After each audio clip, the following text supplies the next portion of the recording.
the Medford School Committee will come to order. Please call the roll. Mrs. Cunyo. Here. Mrs. De Benedetto. Present. Mrs. Kretz. Here. Mr. Stone. Mr. Skerry, present. Mrs. Vanderkloot. Present. Mayor Burke. Present, 7 present, none absent. All please rise and salute our flag. I pledge allegiance to the flag of the United States of America and to the republic for which it stands, one nation, under God, indivisible, with liberty and justice for all.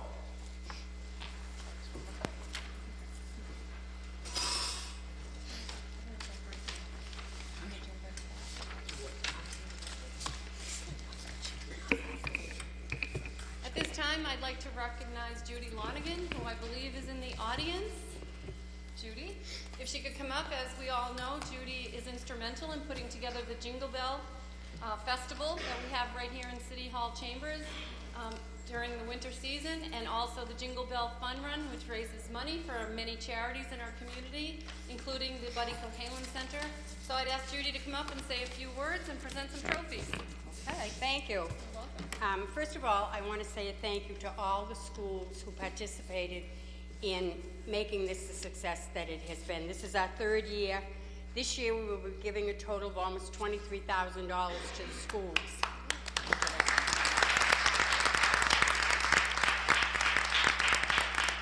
Lonigan Insurance and Real Estate pays for the race. We buy all the t-shirts and we pay for the timing, and we pay all the expenses. So every penny that is raised by all the students and parents and PTOs or whatever goes 100% directly back to the schools. So first year we raised $12,000.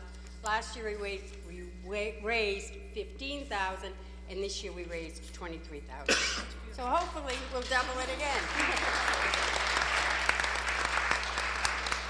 I'd like to acknowledge a couple of people. I'd like to first acknowledge Maury Carroll, who did a breakfast after the race, and he did a night before the race and donated half of the proceeds, and he donated $1,400 to us, so which was a huge boost in our bottom line. So I'd like to thank him. I'd like to thank Elaine Roche, who does our bookkeeping, our secretarial, all of that, because her ability is above and beyond what I certainly am capable of doing. And if you don't give her the money, your name does not go on anything. So we always need somebody like her. Before we start to present them, I'd like all of you, after you're presented with your checks, those of you that are here, would you go out in the corridor so we're not disturbing the whole meeting the whole night, so that we can take pictures for the newspaper, okay?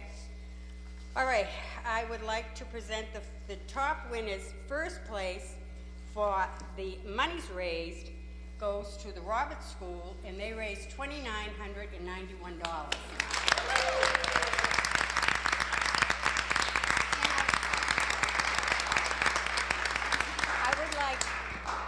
Hunter Overberg and Liam Antoine and their mothers to come up. Susan Antoine, I'm sorry, was a huge factor in the money raised for the Roberts School. She went out and really knocked herself out to raise money. You can come in closer if you want.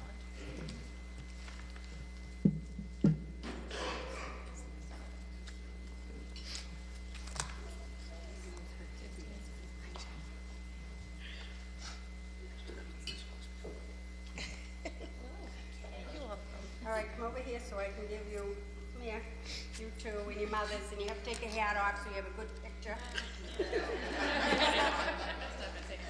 All right, no.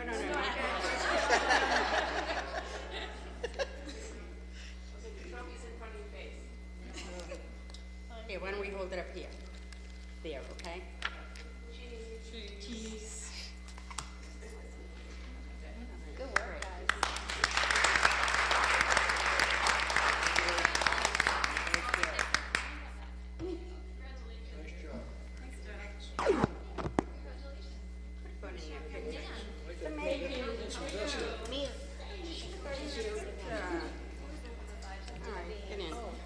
Our second trophy is going to the school that had the most participants, and that goes to the Brooks School. They had 114 participants.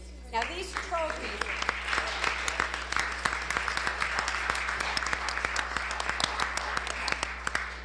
These trophies are going to be revolving trophies, and so everyone who is the winner in these categories each year, the trophy will be moved from school to school.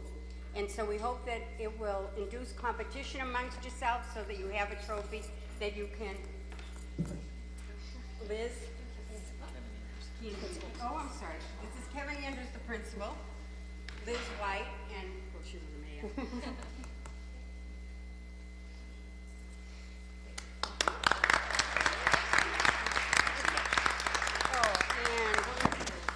The Brooks School raised, where are we? The Brooks School is getting $2,000.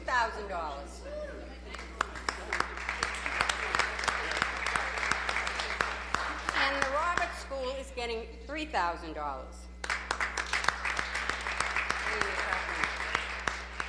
We have checks here for, I don't know if Elaine tried to keep track of everyone who was here to receive their check. The top winners at the high school were Skills, and they raised $14,1780.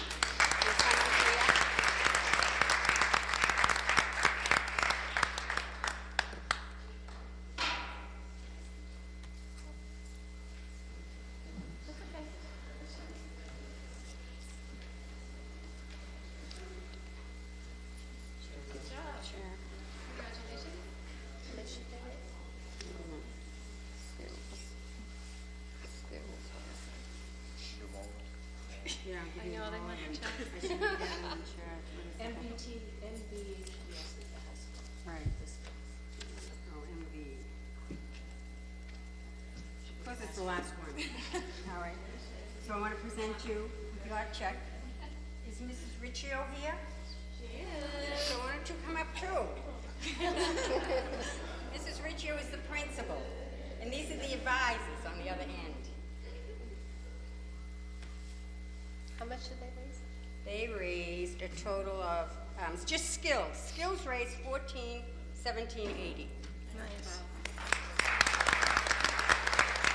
Next year, they're doing even better.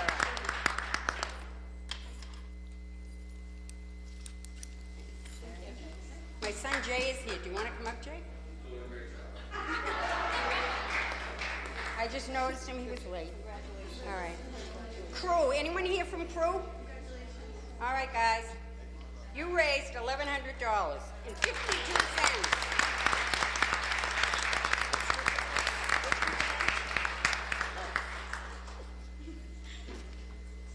Crew. When you get finished, if you give Mrs. Rocha your names so that we can have them for the paper. Oh, good. Thank you. You're so efficient. Congratulations. Thank you. Good job. Hi, how are you? Nice to see some girls here. Sure. Congratulations. Thank you. And then so we can get our big ones in back.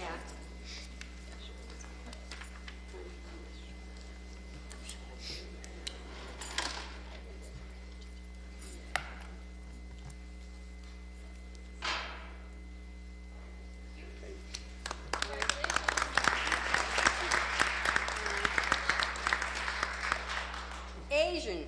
Is anyone here from the Asian Club? Jody Lee.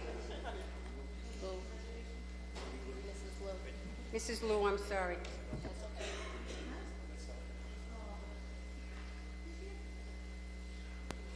The Asian Club raised $1,031.08.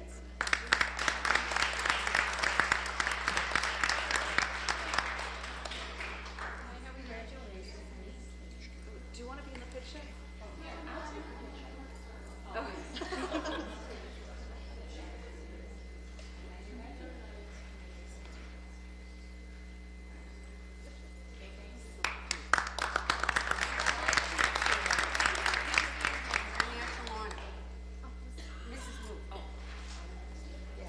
National Honor. This busy lady. Jody is also in charge of that. National Honor receives $865.35.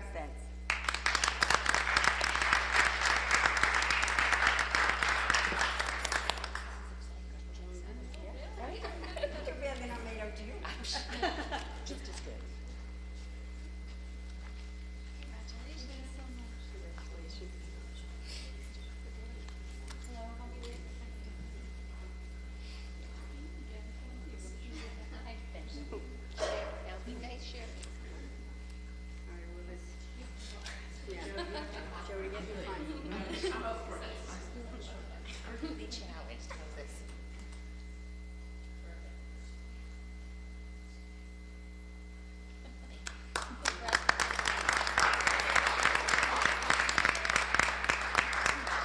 Boys basketball. Anyone here from boys basketball?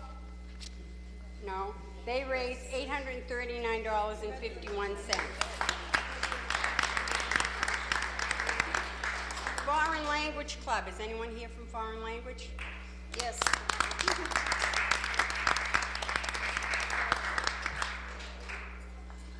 Congratulations, Moody. Foreign Language gets $812.63.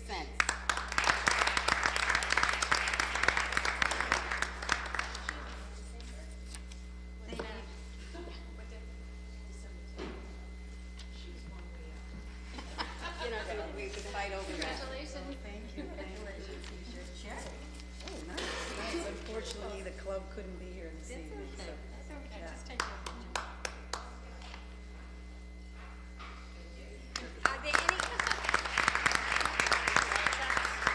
Are there any other schools here? I'm sorry. Mr. Belson just asked me if the check was written in Spanish, French, and Italian.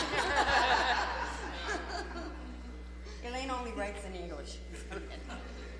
You can tell when it gets down to 63 cents, 24 cents, 82 cents that Elaine's in charge.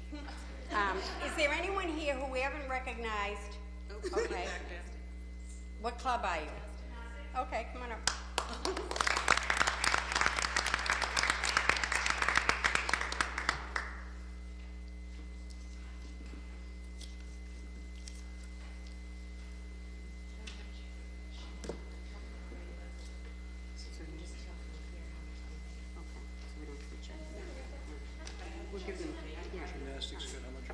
Gymnastics is getting, where am I? Gymnastics is getting $696.06.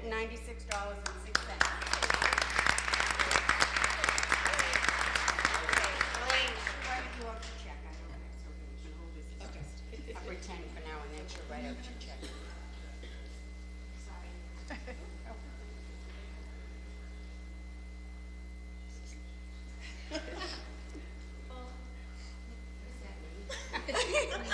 You're asking Roy.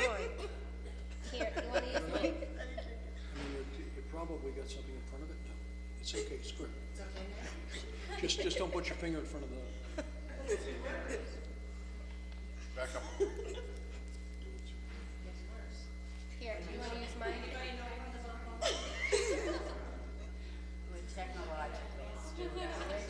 Ask the younger one. Here, Don't use know. mine, and I'll text them to you. Okay. Just push the wrong button.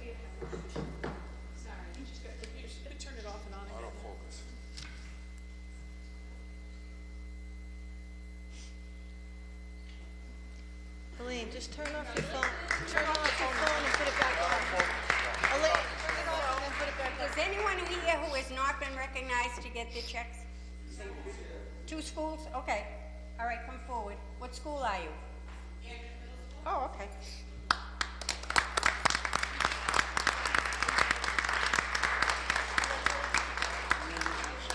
Have you got it, Elaine? Andrews is getting 17. Okay. I can text you. Just, congratulations. Right. Yeah. Thank you. Thank you, my dear. All right, get input. You're being presented with $1,700.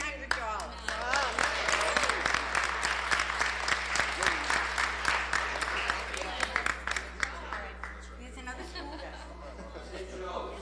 In St. Joe's, okay.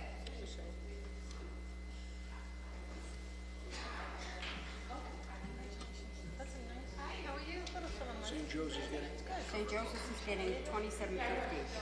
7. Yeah, you're Columbus. Okay. And Columbus is getting $12.70. Oh, wait a minute. Stand over there and you're separate. Oh, Yeah, she's Columbus. oh, I'm sorry. I'll get out of the way. No, don't go far. Don't go anywhere. Just stay there. This is the Columbus School, and they are getting a total of $1,275.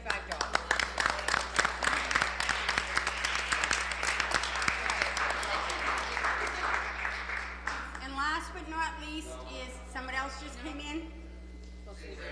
St. Raphael's, okay. All right, St. Joseph's is next. And St. Joseph's is getting a total of $2,750.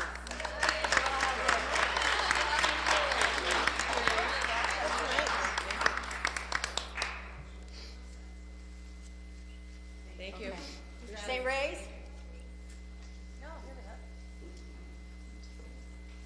St. Ray's. Yeah, 14. Well, guys, congratulations. These guys did the water stand for the race as well. And they are receiving a total of $1,475.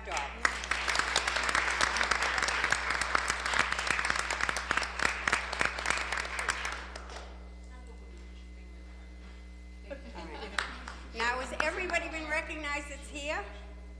Because we do have checks left over, which we will get to them.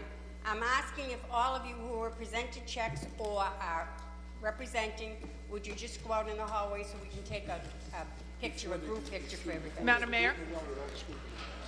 Do it in the well with people. Excuse me. Hello, everybody. If you'd like to step on forward, we're going to get a group picture of everybody that just received checks. So if you could all come forward. Ms. Vanderklut. Madam Mayor, while we're doing this, while people are gathering, I just want to give my thanks to Judy Lonergan and all the people who help her. She does a tremendous job. It's a fun event. It's been incredibly successful, and we thank you very, very much, Judy.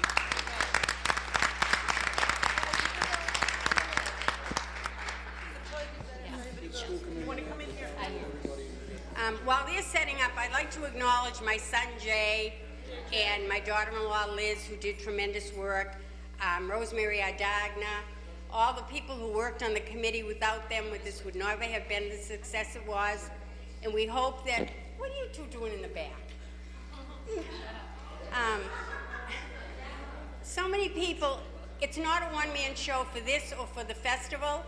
It's a show of hundreds of people that support these events. And hopefully next year will be even bigger and better.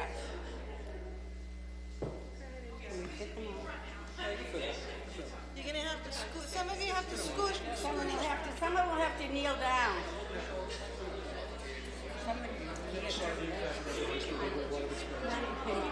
Susan, You have to scoot some kids. why don't you come up with the trophy?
We'd like to invite Jen DeSales to come up and say a few words about the Medford Children's Art Showcase.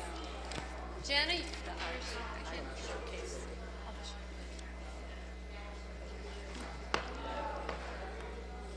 address for the record, please. Jennifer Dustels, and my address is 21 Knollwood Road, Medford. Stephanie, can you just hold it a minute, please? Just hold it for a minute.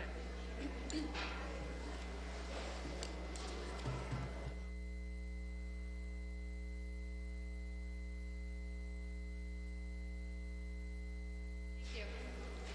And I have 2 kids at the Columbus.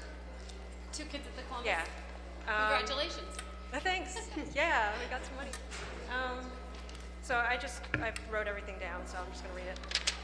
Thank you, school committee members, for this opportunity to speak about the 2016 Medford Children's Art Showcase. With the support of the Medford Arts Council, this 7th annual citywide exhibit will be on display next month. As in previous years, art teachers from all Medford public schools were invited to submit work at specific grade levels. This exhibit is non-competitive and inclusive, so that over the years, every child in the Medford public schools has an opportunity to participate. This exhibit has grown since 2009 from 29 pieces to hundreds from across the city. In this exhibit, you'll find that our art educators have guided our students to accomplish many things: multiple creative responses to the same parameters, connections to literacy, social studies, math, and science, thoughtful choices about spatial relationships and design, expression of abstract concepts, humor, and visual wit. This happens every day in our schools, and this public exhibit offers a glimpse of it outside the classroom walls. Sadly, because of reconstruction, our exhibit will no longer be located at the Meadow Glen Mall, as it had been for the past 5 years. I want to acknowledge the Meadow Glen Mall and Mr. Tim Thurrott, who helped coordinate this exhibit behind the scenes. And with help from the former Mayor Miglin and our new host at the beautiful River's Edge office building in Medford, students will not miss out on taking part this year. This year's exhibit will be on public display from February 8th through 26th, Monday through Friday, during the hours of 8 a.m. to 5 p.m. School committee members are invited to the exhibit reception on the evening of Thursday, February 18th, 5:30 to 7:30. Local sketch artists will be donating quick portraits, and talented Medford High School student Fatima Limos will give a short musical performance. Just to close, I wish to share a brief personal story about why this exhibit is important. Perhaps you know someone with a similar background. My family moved often when I was a child. This meant that I had to make new friends often. It didn't help that I'm rather quiet, as you can probably tell. In 2nd grade, it happened that I transferred schools twice. So try to imagine this. It's my 2nd time as the new girl in the middle of the school year, and all these 7-year-old strangers are eyeing me with curiosity. We exchange introductions, but it's generally a little awkward. But later that day comes a shining moment that quickly dissolves the tension. My new classmates gather around to look at a unicorn that I drew during art. It might not even have been that well drawn. This is nothing momentous for the world, but maybe it is in a small way. My drawing started a conversation. We suddenly found voices to talk about it and share a common interest. Even as a child, I learned that art is a way to make connections with others. It's just an everyday example of why art education matters at all levels.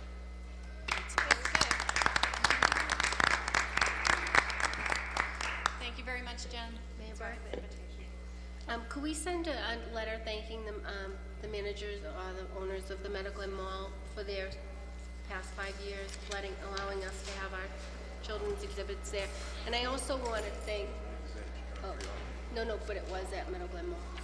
And also, I just want to thank you for your commitment to doing this for our students and our community, so our community gets to see the beautiful work that children create during their school day.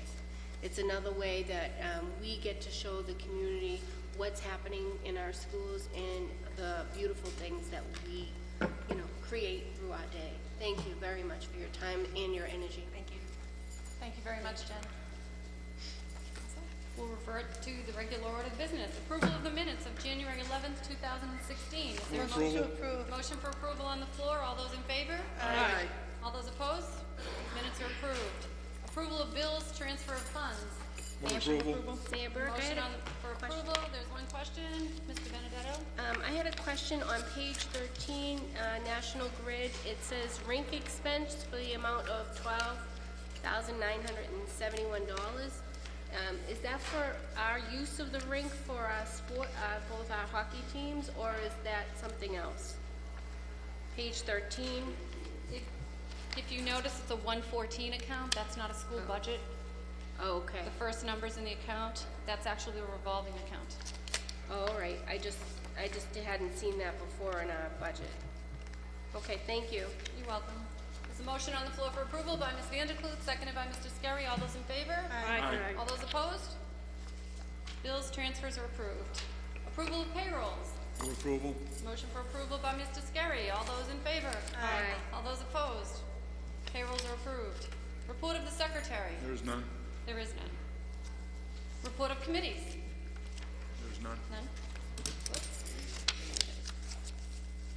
Item 7, report of superintendents. Report on Project 351 program 2016. Mr. Superintendent. Madam Mayor, members of the committee, Project 351 is a project that was originally started by Governor Patrick.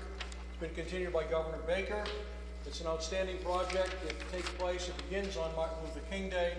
It's a project which brings 351 students from across the Commonwealth, from all the cities and towns, together to celebrate the idea of community service and to perpetuate the ideals of Martin Luther King. It goes on all year, and tonight our principal, Paul DeLaver, is here with the representative from the city of Medford, Joelle Brown, and her family, and he's going to come up and tell you a little bit more about the program and about the participation of Joelle, and she'll tell you a little bit about what her first day was like.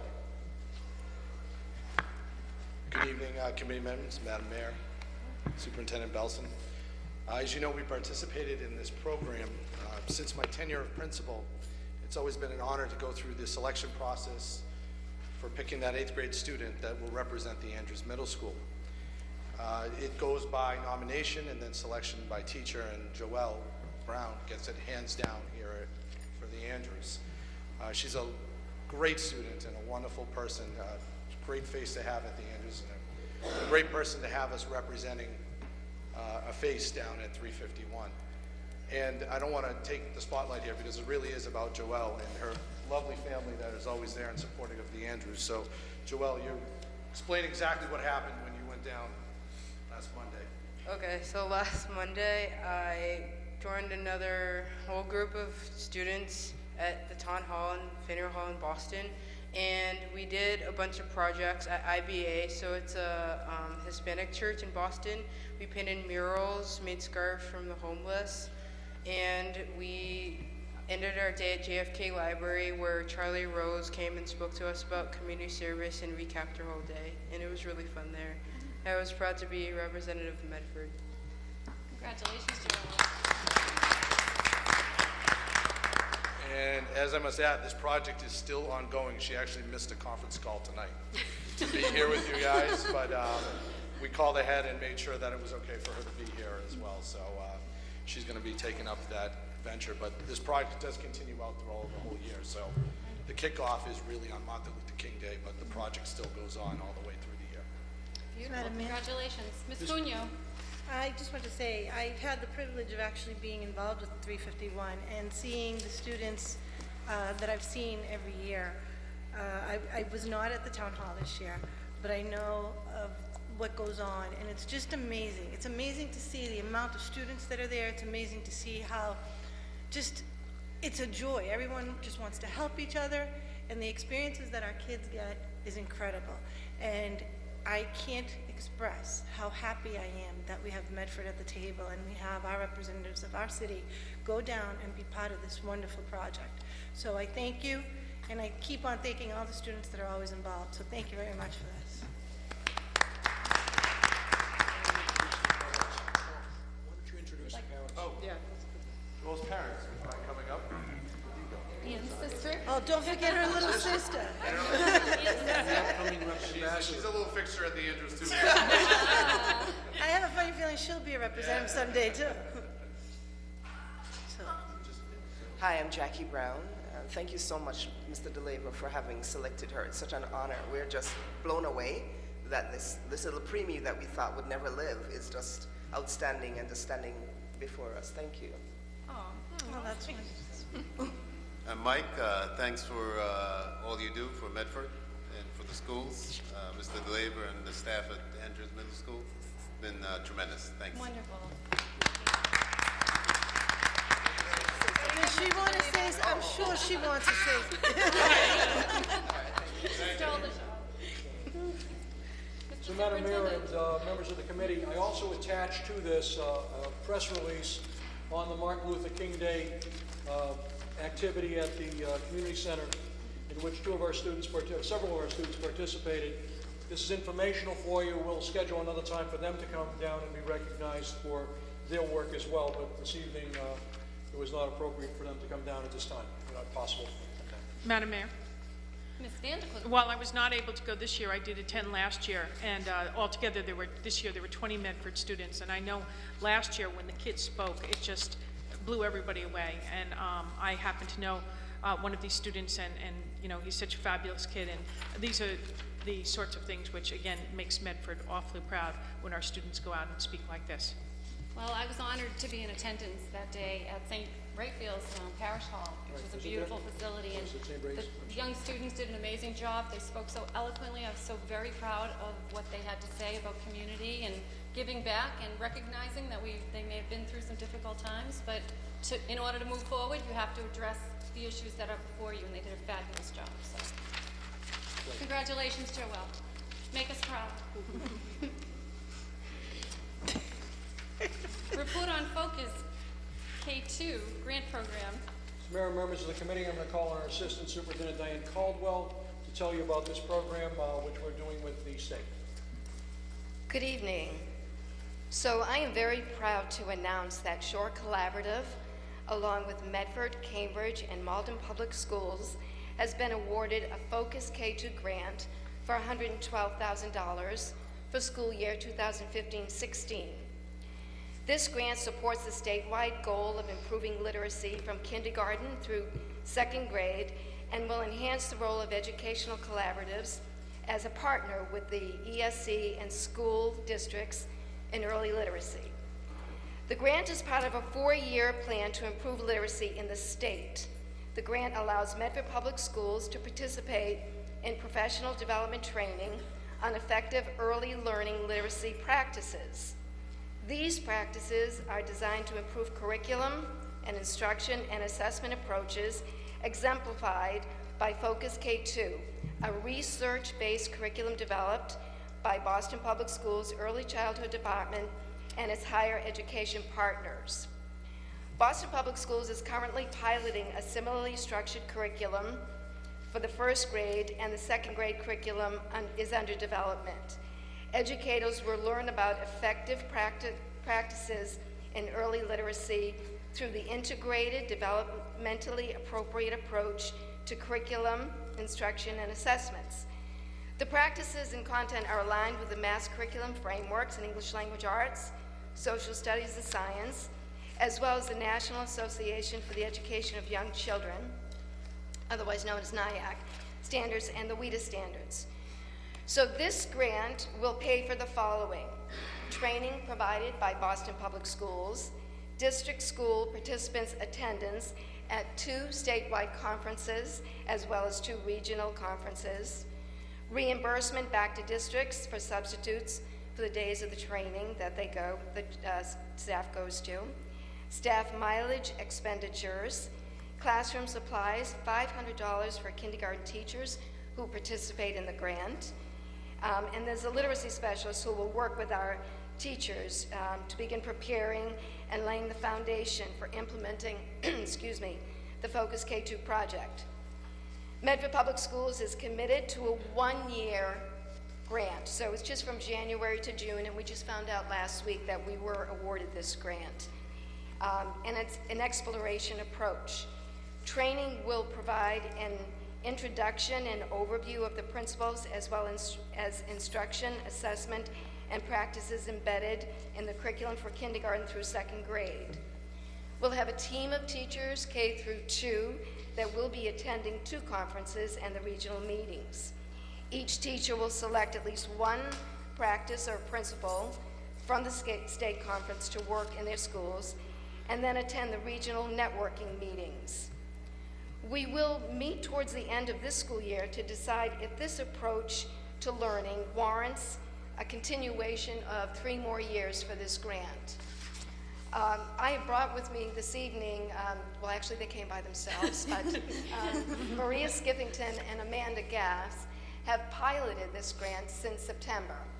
On their own, they went to Boston Public Schools this past summer and learned all about Focus K2, and were so excited about the thematic changes in the developmental approach to kindergarten that they got me on board with this in a hurry. So I'd like to ask Amanda and Maria to come up. Inside your packet, I have provided you with an introduction to Focus K2, an integrated approach towards teaching and learning, Amanda and Maria's daily schedules as their kindergarten curriculum map, and a list of the literature used during the school year. Ms. Gass and Ms. Skithington are here to answer any questions you might have. So we're looking at this as an introduction for us. We already have a lot of other kindergarten teachers who are very interested in attending the conferences that will be coming up in the next month or 2. And these are my stars. They've been doing this since September. So if you have any questions, I'm sure they'd be happy to answer them. Madam Mayor? Mr. Benedetto and then Ms. Cunha. Thank you. I just have a question how this relates to the Journeys program that we recently purchased and how we're going to use both programs. Journeys is actually a separate program that is wound into it through literacy. We have a literacy block too, but Focus is an integrated center-based kind of approach, and whatever we learn in Journeys is brought into the integrated centers. So you're using both programs at the same time? Yeah, they're integrated, and I think in the document that you gave us, there's a curriculum map, and you can see exactly how Journeys fits into it. Perfect. Along with I just want to make sure that too. we're utilizing the program that we just recently purchased, because we really want to give that program time to build from our really beginning foundation grades up, because I believe that that program will help raise our scores for both MCAS, but not even that, but will help, you know, all of our students in vocabulary and in so many ways. And if every student across the district is learning from the same program, I really like that, so that way as they get to different grade levels where they mingle together, they've all have the same basics, and that goes smoothly. Absolutely. It was designed to be able to incorporate whatever literacy or math program you have. So it's kind of like an overall approach center-wise, and then these things get plugged in, and we follow the Journeys program. Boston follows whatever theirs is. That's terrific. I'm really happy to hear that, and I think it's a great opportunity for us to learn more. And the program also builds on, so the Common Core standards, the comprehension standards, on top of the Journeys curriculum, the focus on K2 builds on that and supports those concepts from Journeys. And I love that the classroom teaches directly at $500 to get, you know, what they need for classroom supplies, and you get to choose what those are? Well, no. When you look at what we have to do, there was a lot of need for certain types of books. We need a lot of paint. We needed a lot of different art supplies that we never used before, like clay and things like that. So it's a really cool approach. I mean, they're very artistic. They work together. I mean, we saw them just collaborate on making these dioramas. Little kids, and you hear them talking about how to, you know, we should put a wolf den here, and we should do this here. So it's like there's just a lot of different materials based on what the center is. So I observed both Amanda and Maria within the past 2 weeks, and I was amazed by the science projects the children were doing.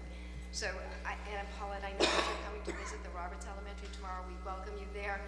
But if you get a chance to come see what the ladies are doing, you'll be amazed by what they do.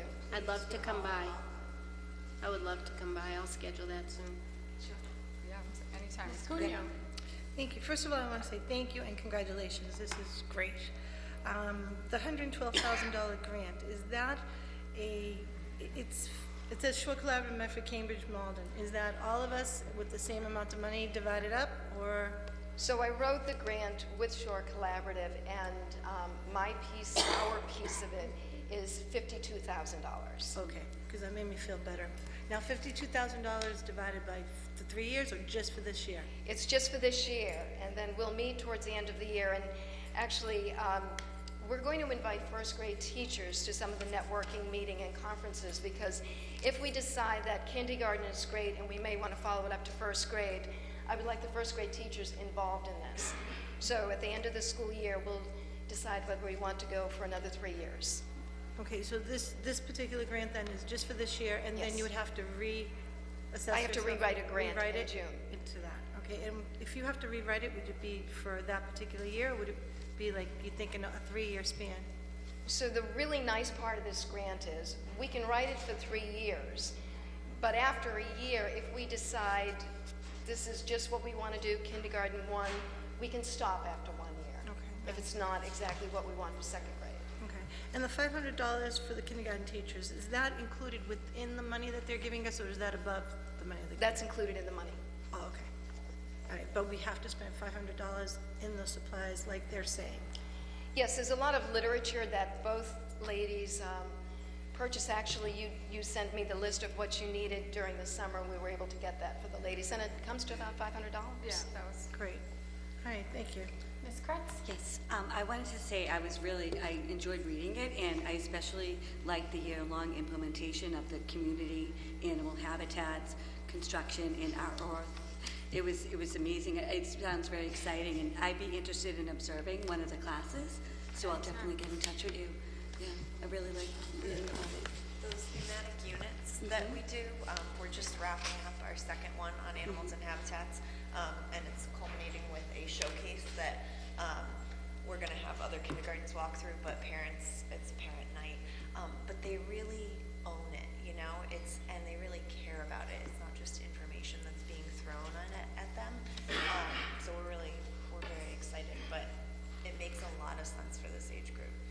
But if anybody does want to come, we are doing the centers. We usually do them around 10:30 to about 11:45. No, 11:45? Yeah. Yeah. 11:45. So if you come those times, you'll see Focus and K2 in action. Ms. Mustone? Thank you both for being here, Ms. Caldwell. I just wanted to see if you could just speak about how great it would be to have a full-time aide while you roll out this K2 grant program. It seems like there's a lot of writing, which is hard to do with 20 kids with 1 adult. So, Ms. Mastoni, we are working on trying to get full-time aides.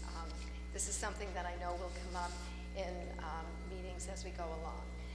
Obviously, it does help if you have a full-time aide to help you throughout the day. Absolutely. I mean, there's certain questions that we have to prompt the kids as they're working, and there's about, 8 centers? So it's great if we could have another person asking those in-depth questions so that we can have them, working on critical thinking skills while they're working. So yeah, that would definitely help. And as the year goes on, working with small groups, because something that's unique about Focus on K2 is the goal is really this higher order thinking. So if you walk into one of our classes, we'll hand you a list of questions that you will be responsible for asking the kids at the centers. So they're not just playing with blocks, you're using certain vocabulary, and so while we're working with small groups, our instructional aide is definitely in charge of doing that at the centers, as are any visitors. Ms. Vanderpool? So I'm really anticipating my visit tomorrow morning with the kids. I have to tell you that, interestingly, way back when we had the Hervey Developmental School, this reminds me very, very, very much of what my students, my own kids had at the Hervey for developmental education. In fact, one of the greatest differences, actually, is when I got to the last page and I saw some emphasis on phonics, which is one thing they didn't do particularly well back then. But the small group, and like you said, the kids doing the most amazing projects and working together, it's a joy, and I'm really anticipating seeing your classrooms tomorrow. Ms. Cunha? I just want to add, actually, I love this idea because it's hands-on, and it's something that I know that we've been talking about for a long time because of all the testing that goes around our academics.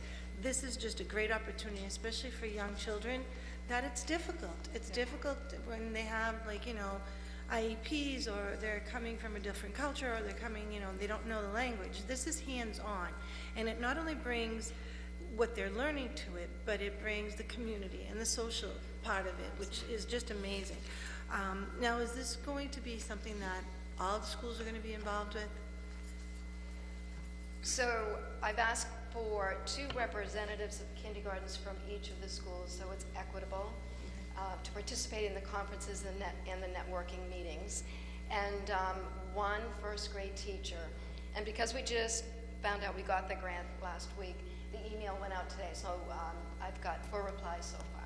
Okay, and I don't know if it's possible to do, but I was just thinking, just for like a fun thing, maybe at the end, is to try to put all the projects together and actually put it out as a display where people could come and see it, and the students could actually see, you know, what It's they've interesting done. you bring that up because it does end in there's a culminating project. Oh. And we're actually going to contact Mrs. Well, see, I just got it started. About it.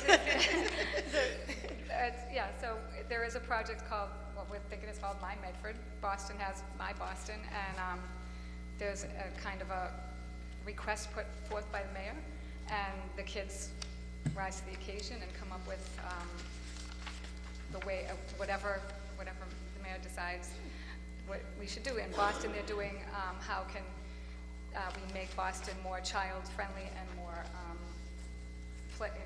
place for them to play, helpful. Yeah, helpful and more interesting for children. Well, I know because like in the past we've had different projects, and I was involved with Peace Games for many years, and all the individual schools did their own project. But at the end of the school year, we actually did it up at the high school, and everyone came, and it was really a nice. It was really joyful to see, like, the students, as you said, take their ownership of it. But it was nice to see a nice. It was competitive, but it was in a nice way. It wasn't really competitive that, you know, we have to take your school down, but just to really see what everybody did, and it actually gave a great opportunity to a community to come in and see what the students were doing. So Mayor Burke will be getting in contact with you soon. I will be thinking about that. Thank you. Thank you very much. Thank you. Mr. Superintendent. So I want to point this out because I think Paulette hit it on the head. We were doing this for years, and this was part of what we call developmentally appropriate learning at the early grades. And the standards curriculum came in, and it pushed academic learning down. And we've had this discussion with the kindergarten teachers. We actually had a meeting, last year when we were talking about what kindergarten teachers need to do and the assessment of students and the like. And we made the commitment to look more developmentally appropriate. This is what you do at Elliott Pearson. This is what you do at some of these places. So we're trying to get kindergarten 1, 2 to look more developmentally appropriate and to be more developmentally appropriate. You may have seen that Mayor Walsh in Boston advocated for an expanded early childhood program recently. The governor is still non-committal at this particular point. But this is a very powerful strand of advocacy that's going on in the state. The problem is the money's not behind it yet. So there's a lot going on with early childhood, trying to get it back to what early childhood is really supposed to be about, which is helping youngsters do things tactile, to play, to learn through play, integrate learning, and not get siloed into academic areas. And this is something that you're going to see more of, because I think people are catching on again. They're starting to, if you will, rebel against the academic infusion that goes down too low, because as youngsters develop, this is how they learn. And then they're ready to do academics. You can't rush the learning. Some people think you can speed it up. You can't. If you do, you miss steps. So it's really important for us to understand how significant this is. Very good. Is there a motion to receive and place on file? Motion to receive and place on file. All those in favor? Aye. Aye. All those opposed? Motion passes. Thank you for being here. Thank you very much. Thank you. Thank you. Thank you, Amanda. Thank you. Report on Environmental Science, Chapter 74, Program Approval. Madam Mayor and members of the committee, our Director of Vocational Education, Heidi Riccio, is here. Dr. Heidi Riccio is here. And give her credit. reports tonight. And let's start with the environmental science report, which is a significant addition to our programs. And we had a visit from the state the other day, and it's really quite good. So I'll let Heidi go into it. Thank you, Superintendent Belson, Mayor Burke, and District Committee. As you know, in the spring of 2014, Medford Vocational Technical High School applied for 10 new Chapter 74 programs with the Massachusetts Department of Elementary and Secondary Education. That next year, in school year 14-15, we received approval for 7 of those 10 programs, which was pretty aggressive on our part, but definitely necessary in moving the school forward into the 21st century. We did not get approval for hospitality, design and visual communications, and the environmental science. Hospitality and design and visual are part of 2 existing programs that we already have approval for, and that's why we opted to focus on environmental science. We did post for a position in the spring, and it is extremely difficult to find a licensed Chapter 74 environmental science instructor, as it has a completely separate license than any other science in a comprehensive setting. This delayed our approval of the environmental science program, which it was the only factor that did delay in us not getting approval. In the fall of 2015, we were fortunate enough to take on or repost for that position, and after a couple of months of not getting any applications, we did seek a retired environmental science instructor who actually wrote the curriculum frameworks for the state. He also happens to be a board member of our program advisory committee, as well as assists in the fells. So his name is Charles Sonier. He happened to graduate from Medford High School. He is currently in Arlington, and because he recently retired from Essex Agricultural or Essex Technical High School, the state will re-award his license, provided that he does the professional development. So, last Thursday, I would like to thank Superintendent Belson as he sat through the entire 2-hour meeting in environmental science. We had 2 individuals from the state. We had an OSHA safety visit from David Edmonds, who is in charge of OSHA and safety training for the state, as well as Mara Russell, who is our liaison for Chapter 74 programs. They come in and they inspect, so we actually have to have a program advisory committee where we had 7 members present from the community. We had Alicia Hunt as well from the city, but we also had members from Tufts University and other companies and businesses around Medford that directly relate with environmental science. After inspection, there were just a couple minor it wasn't really safety concerns, but there was a box where it shouldn't have been, so we simply picked up the box and moved it to another location. But other than that, everything is in its way or on its way. We're waiting for final approval from the state, but we really have no indication of why we wouldn't get it. So hopefully by next school committee meeting, we will have that final approval. That's great. Ms. Cunha? Oh, thank you. First of all, again, Heidi, thank you for all your work, for you and your staff.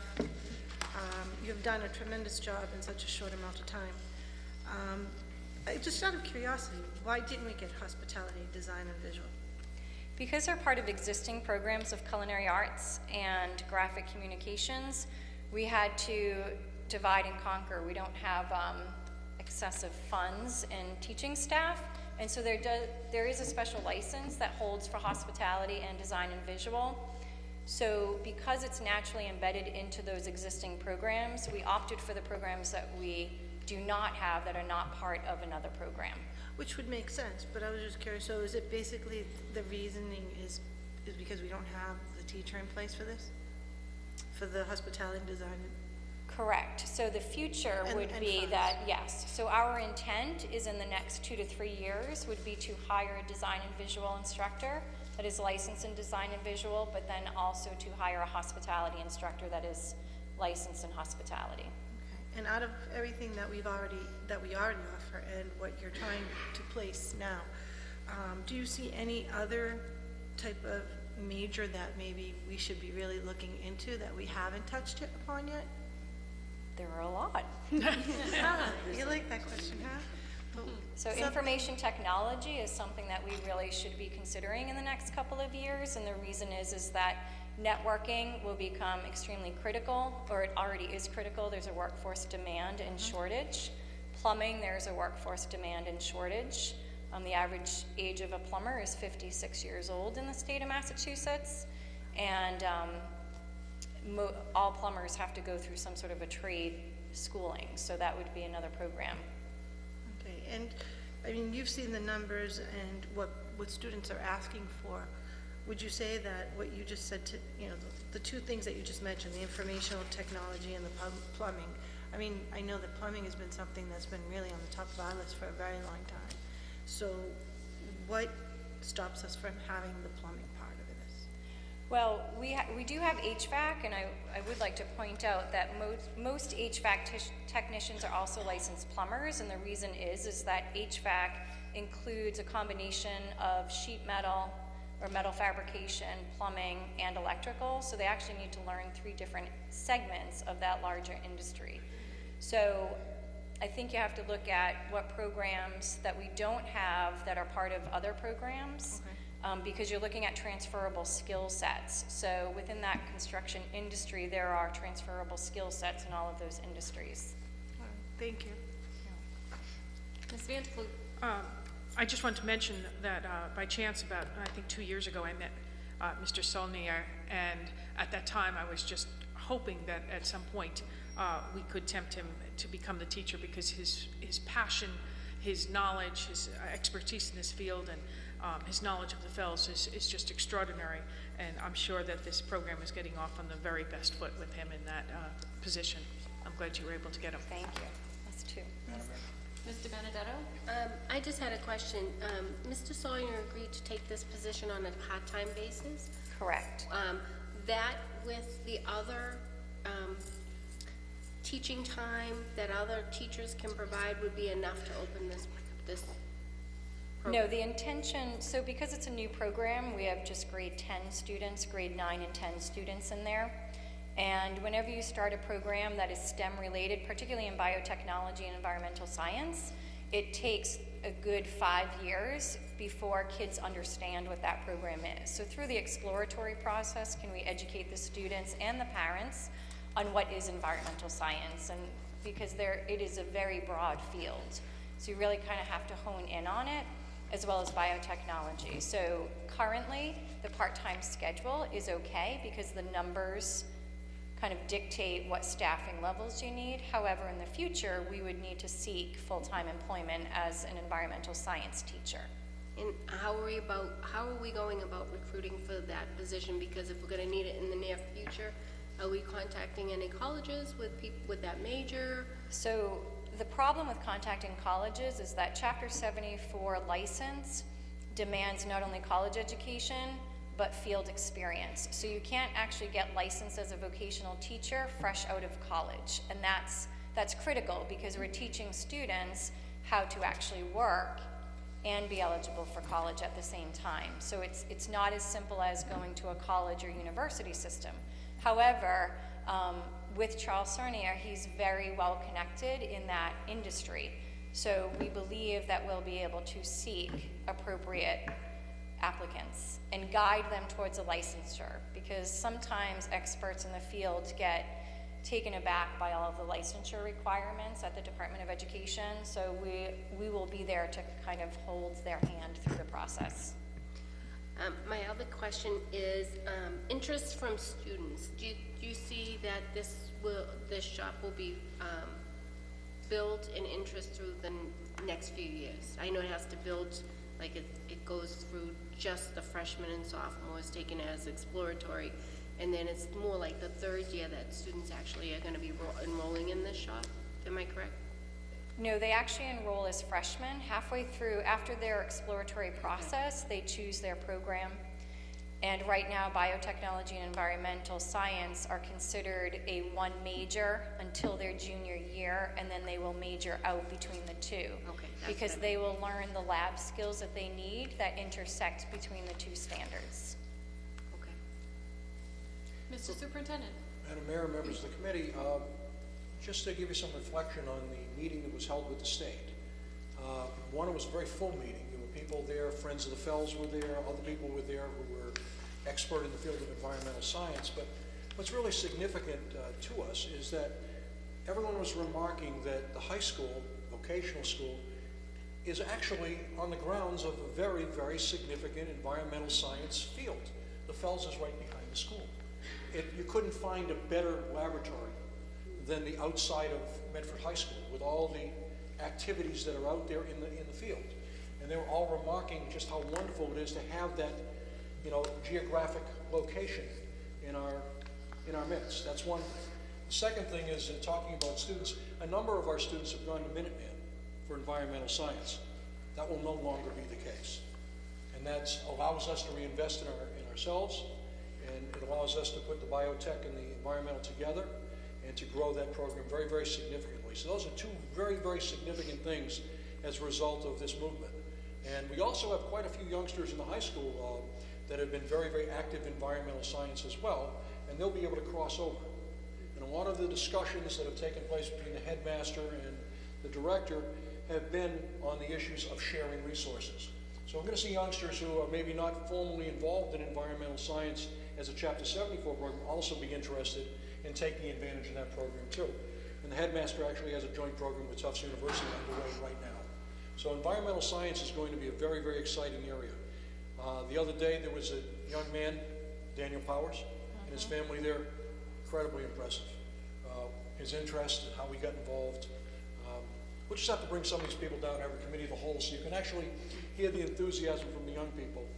And so you can see it and maybe even go up into the science lab itself and see how they actually use the materials. It's really impressive. It really is quite an exciting area, and especially given the whole discussion of climate today, it's environment is really significant. And Alicia Hunt from the city's offices was also very active and very interested in pursuing things as well. So you're going to see a lot of integration between city and school on that as well. Ms. Kretz? Yes, I just wanted to say, in regards to like the halftime position, Heidi, did you ever, because I think if you can send in a critical waiver, like a shortage with the DESE, if you can't find anybody to fill like a certified position, you might be able to get a critical shortage waiver if he was going to go to full-time status. Yes, we would look at that for next school year when our sophomores become juniors. We would actually, if we weren't able to find a licensed certified, we would actually meet with Superintendent Belson and talk about getting a critical waiver. But you'll be able to see Daniel in the paper or read about him because the transcript is doing a story on our fish farm. So you should get it either tomorrow evening electronically or Thursday. Excellent. We're growing tilapia, if you didn't know. Yes. Yeah. They're Good. very cute, but they'll be in culinary for their lunch special soon. They're cute right now, but when they grow. The fish don't know it yet. No. We haven't told them That's what okay. their future is. I hope Head you didn't name first. them. I hope you didn't name them. Thank you, Mr. Gio. Motion to receive and place on file the report on environmental science, So Chapter moved. 74, and you'll shoot us out an email Absolutely. when you get approval? Yes. Very good. Absolutely. All those in favor? Aye. All those opposed? Motion passes. Report on dual enrollment at Bunker Hill Community College Health Assisting Program.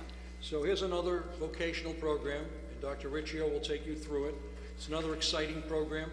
You saw the other day about one of our students who was in this program, and it's another exciting program that's really taking off. So we're going to leave that to Dr. Riccio to introduce our student and talk a little bit about the program. Thank you. This is Ketty. I don't know, did you all meet Ketty? But we'll talk about her in just a sec. Okay, so stand tight next to me. Next to me. Okay. So in 2014, last school year, we worked with the guidance department at the high school and Ms. Jensen, the director of guidance, because we did not have a college and career placement software system like the high school. So we incorporated Naviance into our curriculum, but we also incorporated the advisory programming into our curriculum as well. And we felt that that was important because what we found as a need is that many of our students were not taking the SATs or the PSATs or really realizing their full potential if they wanted to go on to post-secondary options, whether it was a 2 or 4 year university system. So out of that, we feel as though we're doing more strategic planning with our students, and we have a new we have articulation agreements already by nature of what we do as a vocational school in most of our programs with community colleges, but this is a special dual enrollment program for our health assisting students. There are 2 other vocational schools, Somerville and Madison Park, that also have this dual enrollment program with Bunker Hill, but it's called STAND. They actually have to take the AccuPlacer, be interviewed, and they had an induction ceremony just this past week with all of the other inductees. We have 3 students that were awarded this opportunity for dual enrollment, which means that they don't pay any money as part of this dual enrollment program. And Ketty is one of them, Ketty Toussaint, who also happens to be in Skills USA and many other activities. We have Adriana and Layla. And if I could just speak very briefly about Ketty, if you didn't read the story, is that Ketty came to us, she's probably one of the most American great stories, I think, right? Sure, whether she wants to be or not. She came here with her dad at the age of 10 from Haiti and left her mom at home. And her dad and her parents just wanted her to have a better life for her. And so she knew very little English when she came here, so she had a lot of different transitions in this world. And she actually is #1 at this time, because it's really, right, neck and neck, but right now she's #1 in the class at the vocational school. So we're very proud of her. But she always has a smile on her face, too. She also participated in the Harvard Medical School, something that she came to us and applied for on her own, and the letter of recommendation that she got from one of the doctors that presented to her was unbelievable. And it kind of brought a couple tears to my eyes, right? Just a little bit. But it's pretty cool. She's an incredible girl who just remember her face and her name, because she will be famous someday. And where did you get into college? Massachusetts College of Pharmacy. Beautiful. That's early admissions, so we're very proud of her. Beautiful. So in your packet, you have a little descriptor of what STAND is and what it's all about. But we're very proud of all of our students, obviously at the school, but the health assisting students for kind of embarking on this new endeavor. Right? Ms. DiBenedetto. So with this program, you take classes at Bunker Hill Community College, correct? How do you get there?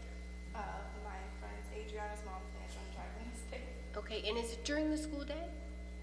Tuesdays, it starts tomorrow. And how many classes are you taking?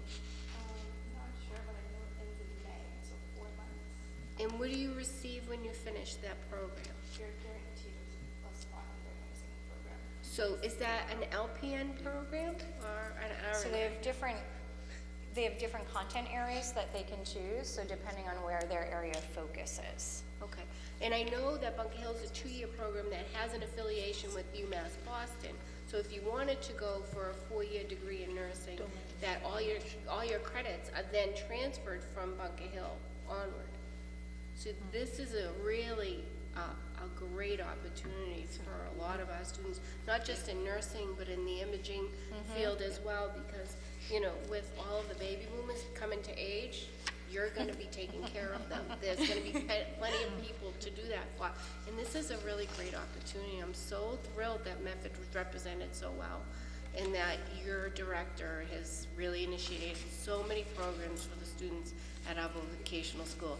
I could not be prouder, and I wish you nothing but the best, and I can't wait to see you on graduation as #1 at the class at the end of the year. She better keep it. Well, Adriana's great too, right? They're best friends. Oh, They're best friends, so it's kind of hard. We might have to have them both up there. A tie is always good. Yeah. Congratulations. I'm in awe. This is absolutely wonderful. This is absolutely wonderful. I guess I'm just looking at it, you know, since Bunker Hill has decided to help us out, you are the pilot program of showing them what, you know, what we have in students. And I'm just hoping that the other schools that we have in the vicinity of in Medford will see what a great opportunity this is, and I hope that they start opening up their doors and giving us the opportunity like this for their schools, because I'm telling you, thank you for representing the city. Congratulations. I'd like to say thank you also, and congratulations to Ketty, Adriana, and Lolander. Thank you. Wonderful. There a motion on the floor to receive and place on file? Motion. So moved by Ms. Cunyo. All those in favor? All Aye. those opposed? Motion passes. Report on Boston Kia's Collaborative. So once Dr. again, Riccio. making a maiden appearance at the school committee, Dr. Heidi Riccio. Just take a seat, Heidi. I have nothing else going on in my world, so I just figured. And we're not done yet. Okay, so Boston Cares is a voluntary organization where they seek out, or companies seek them out, and Boston Cares matches up different community service. So many organizations now are requiring their employees to do so many hours of community service work over the course of the year. Boston Cares used to use the Carpentry Building in Dorchester, the Union Building in Dorchester, to help assemble or cut and prepare mock beds, toddler beds. And they grew out of that space. So they contacted us thinking that it would be a nice partnership with community service for our students, but also civic consciousness and awareness of what's going on in their surrounding communities. And what happens is when somebody is homeless and they are given a home, in order to get the funding for that apartment, they have to prove that they have a bed for each child in which they have. So in order for them to do that, we donate these parts, or these toddler beds. This particular project was for Martin Luther King Day. You probably saw it advertised on the news in Boston, where they had a variety of days of service that Governor Patrick had actually started, but it's continuing to go at Boston Latin. This particular project were bookshelves in order to promote reading across all families of the socioeconomic families. So our students, what they did was they cut all of the parts. They then shipped them out to the organization Boston Cares, and then Boston Cares distributed them to Boston Latin School for the volunteers to assemble and sand and paint these bookshelves to then go to families.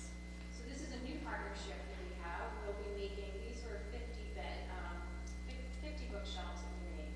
But over the course of the year, we will be making 500 bed frames or toddler bed kits, because they're really just kits in order for them. And some people may say, well, what does that have to do with carpentry? Well, obviously they have civic awareness as part of their curriculum, but in addition to that, it is a great entry-level skill, because our carpentry students really have to practice cutting and measuring, right? Measure twice, cut once.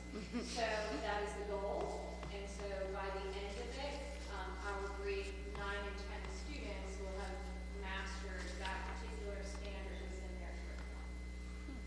Mayor. Mr. Benedetto. Thank you. I just have a question. Is there any way that the children can actually go and see, like, a house that one of their beds are being utilized in, like at the end or at the beginning, to help them understand the impact that they're having on someone's life? I let them leave only because they have a test tomorrow, but Skills USA is using this as their community service project.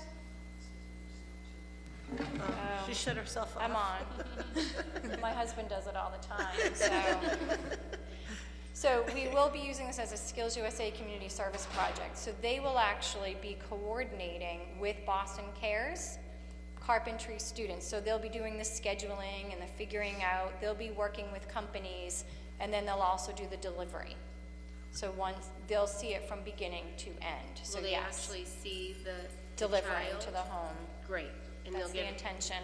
Great. Sometimes families are very proud, and they don't necessarily want individuals involved, so depending on the privacy of those families, we would definitely respect that, but that would be the intention. That's great, because I really feel like if you teach children community service at a young age, they teach everybody they meet. Absolutely. And it just becomes a better place to live for all of us. Thank you so much. This is a great program. Thank you. Ms. Cunyo? With all the bed frames that they need to make and the kits, I'm just curious in knowing, is it all going to be incorporated during the day, during their academic, well, not their academic week, but the week that they're hands-on, or is this something that they're also going to be doing like after school? And It's a combination. So there'll be the Skills USA students, and we're actually going to be working with Dr. Preller at the high school for kids that want to do community service after school. Great. And those Skills USA students will be coordinating that part of it. So it will be students during their program time, but it's allotted program time because they can't really be cutting the entire day. So it'll be very specific times of the week that they will be doing it, and then it will be also performed after school. Okay.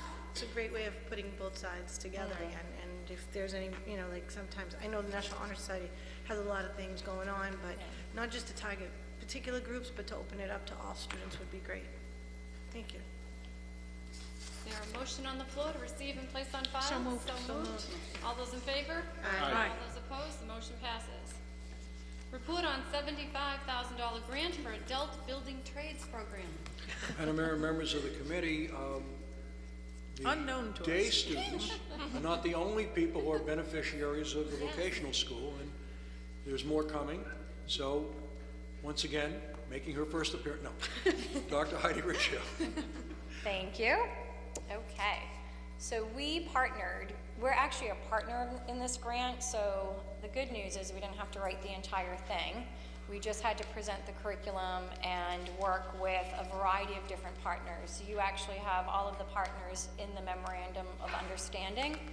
The grant in its entirety is $200,000, but what they do is they release, so the state releases specific funds at different times of this year. So it's an 18-month grant where we will be training underemployed, unemployed, with a focus on females, Latinos, and English as second language adult students, including those that have recently become civilians and out of the military. So it will be an evening school program as part of our adult education. But our students, I always feel like our students will benefit because some of these participants may be parents of our children, and they will reap the benefit of that because the goal is to make them employable after this 6-week training program. And the union, our local 22, has been very supportive of this, but also different companies where they will actually give them first bid to apply for a position, a full-time employment position. When will the 6 weeks begin, their program? It is scheduled to start in May. We just did receive the funding last week. So what happens now is now we look at it and really plan the curriculum, and we have to post for an instructor, an evening instructor, obviously for a carpentry, but everything is paid for out of this funding. So we don't necessarily get a check for, this is a little bit different than a grant that we would get and where we get a check and it's for equipment, etc. This is specifically targeted for certain areas. So it would be employment, the cost of the program, meaning the cost of equipment and maintenance and supplies and materials, but also the cost of the instructors to run the program. Excellent. Is there a motion to receive and place on file? Motion to accept, place on file, Madam Mayor. All those in favor? Aye. All those opposed? The motion passes. Thank you so much for being here this evening and all these wonderful programs you've advised us on. Thank you. Before she goes, just want you to know there's more coming. There's actually, Wonderful. Heidi has a lot of spare time, so we've given her more things to do. In a furniture list, she has. Yes. You know, so, but I think what's really significant is on Friday, Heidi and I attended along with Lisa Berube, who is our cooperative placement coordinator, attended a activity at the Federal Reserve Bank run by the Alliance for Vocational Technical Education. The featured speaker was the governor, the secretaries of education, workforce development and labor, and housing and urban development. We're all there along with representatives from around the state, Commissioner of Education and others. You know. And the whole purpose was to talk about how we're going to advance vocational education because obviously Vocational education provides a tremendous alternative for youngsters who want to go right into the workforce or who want to go to college and develop their career after they acquire a skill. And this was an outstanding meeting. We went over a lot of possibilities. There's substantial money coming down from the state. We're applying for it. We've put together several partnerships, which you will hear about very soon. As soon as we, get a little bit more go-ahead to talk about them in public.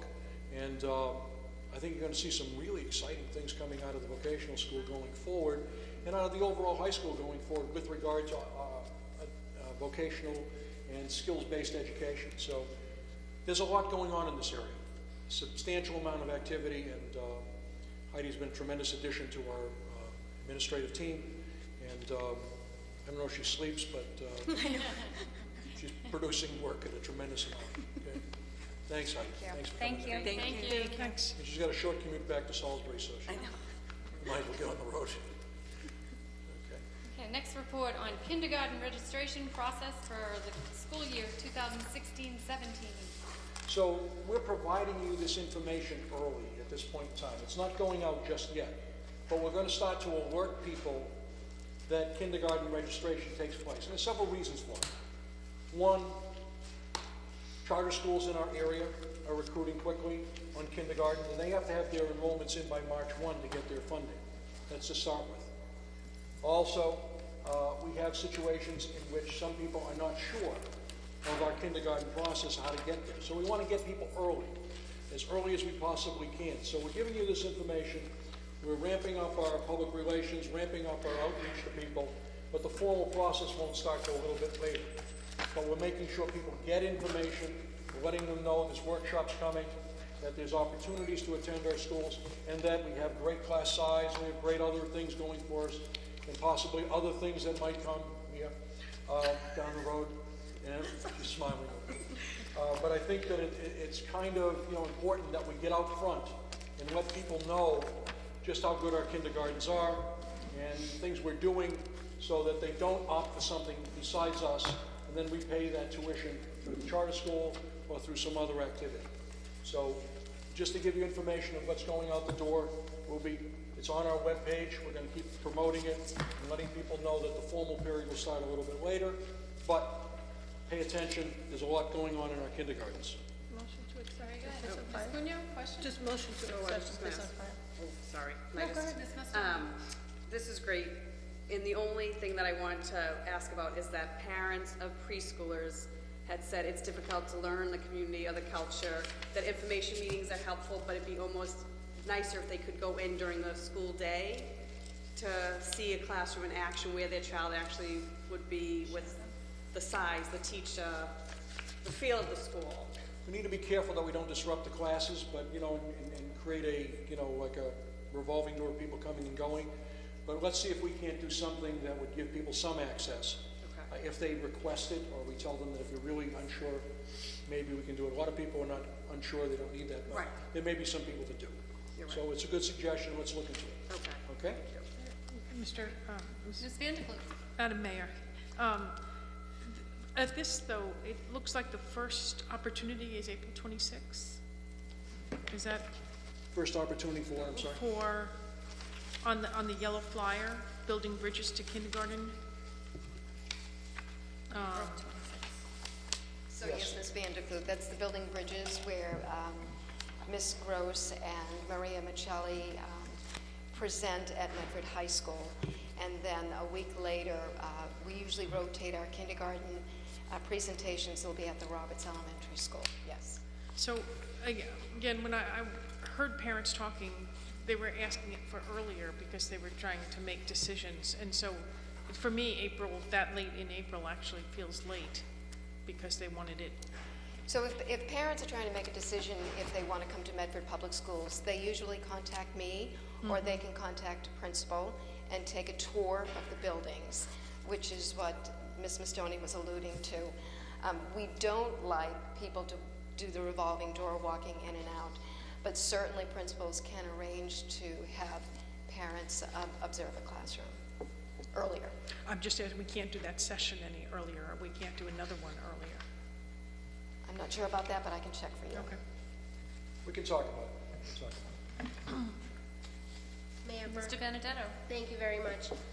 This brought to mind my request for what the cost, the report I requested last week, 2 weeks ago when we were here, about the cost increase to move our part-time kindergarten aides to full-time. I know this evening when I asked you about it, you gave me an approximate number. I'd really like a cost report. I know Pat just left, but a cost report, a budget of what it would look like if we were to change all of our part-time kindergarten aides, especially based on the numbers that you gave us last school committee meeting about the class sizes in some of our kindergarten classrooms. We actually have an actual cost, but that cost will increase once the power negotiations in the kindergarten has completed, because there are raises that are projected in that activity. But so we have a cost basis that we can give you. We actually did the chart. I'll provide it to you. Our next meeting is Monday. I'll send it to you. I'll scan it in and send it by email this week. As I indicated, it was initially $65,000 just simply to bring up 9 people, plus another $143,000 that comes from the state grant if the state grant disappears. So we just need to know, whether that's going to be there, the state budget. Will start to emerge very soon. The governor will release the state budget, his proposed budget, sometime this week. The legislature will take the rest of the year to figure out what they want to do. Probably won't have a real budget till sometime in June from the state. Usually they take all that time to come up with a budget. But we'll get a feel as to whether or not the kindergarten grants are going to be held in place or not held in place, and that will give us a truer picture. But the initial cost is $65,000. There's another 20 that would have to be added to that, plus anything that we do with raises or increases in raises as a result of our bargaining. So that's our initial cost. But I'll give you a figure. I'll scan it in and send it out to you by email. Okay. As a follow-up too, I know that they're talking about looking at bigger preschool programs throughout the state of Massachusetts, and I'm sure in that conversation that, making sure that we have enough staffing for our K classes is also going to be important. So I don't see them cutting the K budget and increasing a preschool program. I just don't see it happening. Actually, I'm meeting with some legislators this week, Thursday evening, and I'm going to discuss homeless transportation throughout the Commonwealth with them and the need for some changes in funding there. And I'm also going to bring up this issue and tell them that, the Medford Public Schools does offer kindergarten aides in our classroom, but because they're not totally funding what we need them to fund for our kindergarten rooms, we're not looking for any of our legislators that represent the city of Medford to vote in a way that would hurt us from losing any funds. And I expect them to represent us in the way and manner that our children need for them to do. So that's already on my agenda, and I don't want to dismiss this line item in next year's budget. This has been a priority of this committee for a few years now, and I want to let you know that this is something that I'm going to be looking for in our budget for next year. I'm just putting it out there, and I know there's a lot of committee members that feel the same way, and we've been doing this for quite a few years now, and I'm just setting my goals. This is a goal for next year for the Medford Public Schools as far as I'm concerned as a school committee member. So, again, we certainly all agree that we'd like to do a lot of things. And, you'll prioritize it when the budget comes up. That's the way it's done.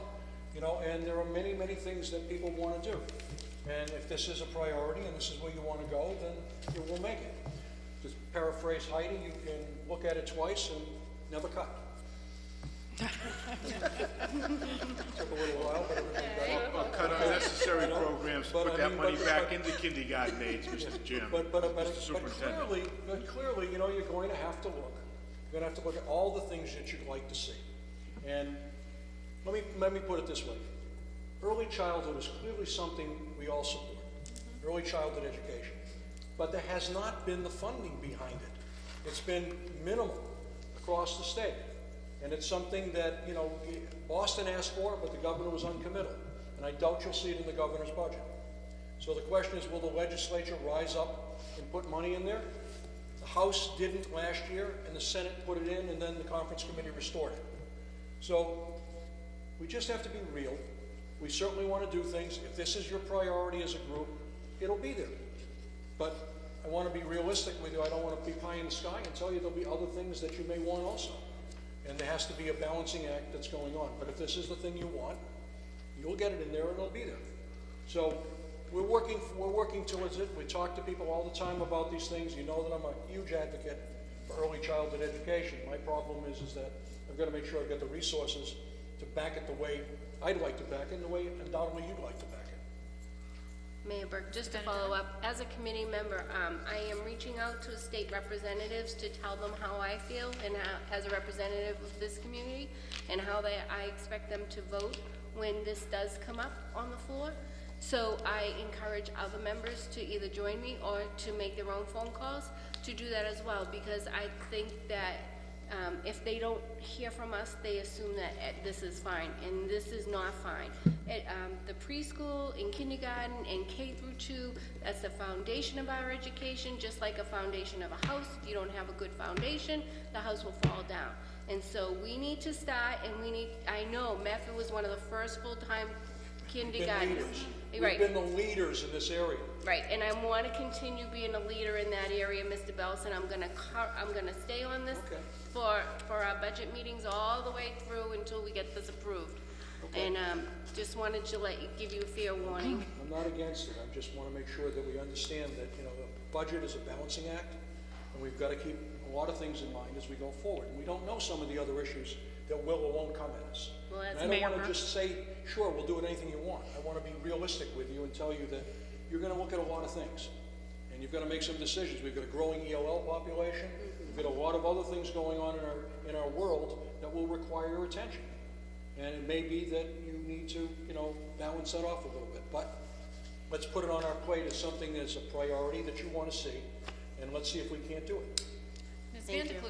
Mayor Burke, I was wondering if perhaps what we might do is invite our legislators to our meeting. We always have to be careful to avoid not having the open meeting law honored. And so all of us might like to go on Thursday night, but we can't because of the open meeting law. And so perhaps as a follow-up, it would make a whole lot of sense to sit down with our legislators as a committee and follow up on those items which are important, not just one member, but to all of us. I think it's a good idea, and I think the suggestion is one in which once the governor puts his budget out, we then can see what the governor's proposing and where the gaps are educationally that we see, and then give our legislators some guidance as to what we think needs to go back in. The governor has indicated he plans to increase the amount of money to education, but increasing the amount of money to education is kind of, well, it takes a little interpretation. By that I mean, just because you add more money, when you get through distributing it across 351 cities and towns, it doesn't add up to a lot. Right. Okay, so you've really got to understand, plus the fact if they increased one account and then take money from, let's say, the circuit breaker or some other place, last year we were net at a loss from state aid in that regard. So that's not, that's something we've got to be very careful about. Right. So I think I'd like to put that in the form of a motion that we have set up a meeting with our legislators so that the committee as a whole can sit down and speak with them about our concerns. Just one follow-up to your thought. Of course, the governor also has a strong liking of charter schools, which is difficult for us. And I think that's extremely important that we're always making the distinction of and explaining our concerns, why that's problematical for the public school system. And I think we stand, to really say these are our strengths. Look what we're doing here. Look what our vocational school is. Look at our class sizes. Look what we're doing because this, when you listen to the charter school proponents, while of course there are some charter schools that perhaps are strong, they certainly are not, and I believe that is the cornerstone of the great values of this country is public education for all kids, and I don't, define that as having a dual system of education. I plan to give you a charter school report next week. Just a point of There's clarification. a motion on the floor for committee of the whole to invite our state delegation Could I to, just- so they could hear our priorities. Can I And there's throw in a an second on the amendment? floor as well. Just an amendment to that, which is Cunyo. to make sure that like we have the opportunity of sitting down first with the priorities that we want to do. So as our meetings come up, like we're going to be having all our budget meetings with all our different directors.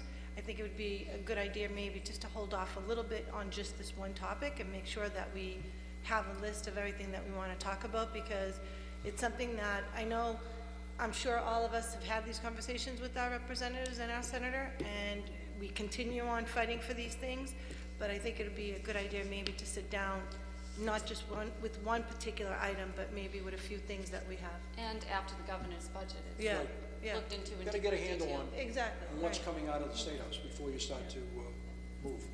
On the motion, Ms. Point of Benedetto. clarification, just so you're aware, charter schools are public schools. I understand that. but- So you just can't say that though, because a lot of people don't understand that. So I see. charter schools are public schools. I also noted it was a dual system of education too. Like I said But it's in not equal. previous meetings and things like that, and you'll get a report next week. There are many fine charter schools, and they do a good job, and there are some that are not as good, and perhaps, need some correction. So we don't use a blanket. The biggest issues with charter schools, and I think the Senate has taken a very interesting position under President Rosenberg's leadership, that they want a more comprehensive look at the charter school question than just simply an up or down on the cap lift.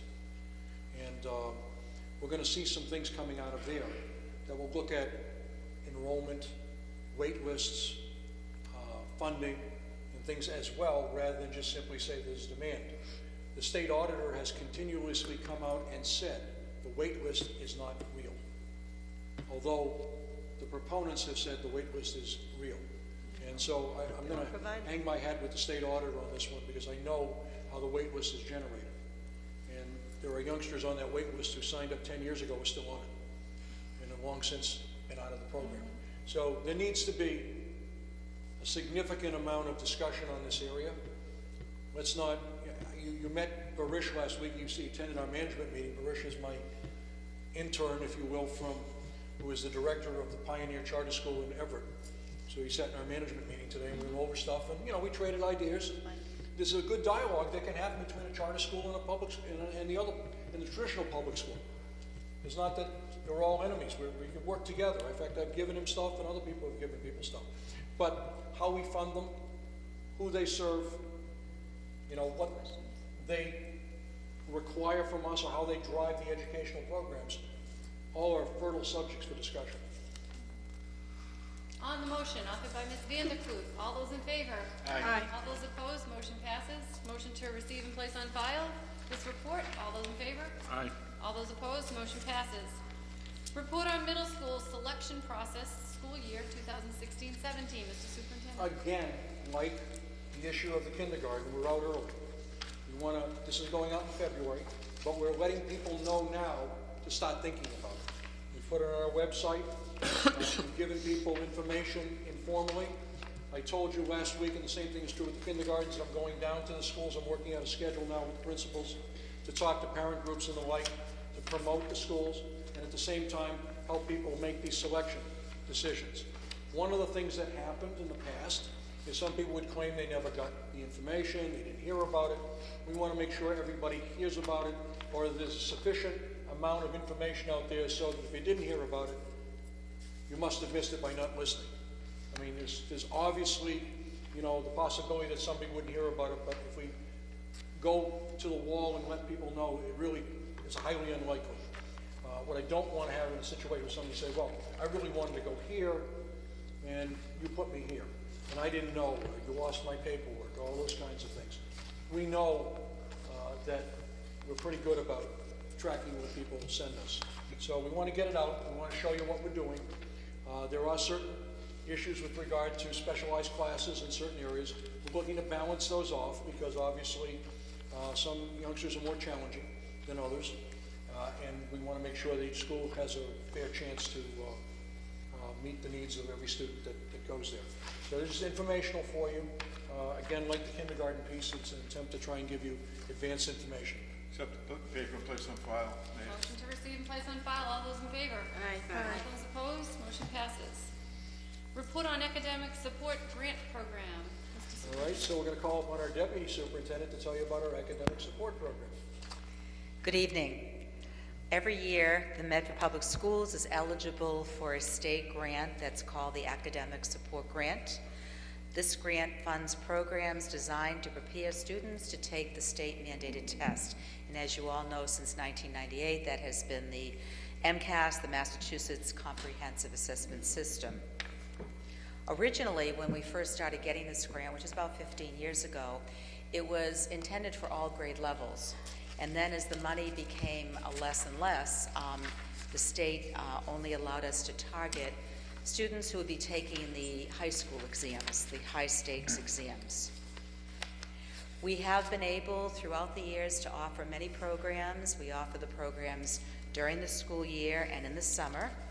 They are free of charge, but according to the grant guidelines, can only serve students who are eligible. And eligibility is based upon past performance on MCAS. If students are in needs improvement or warning categories, they are eligible for the programs.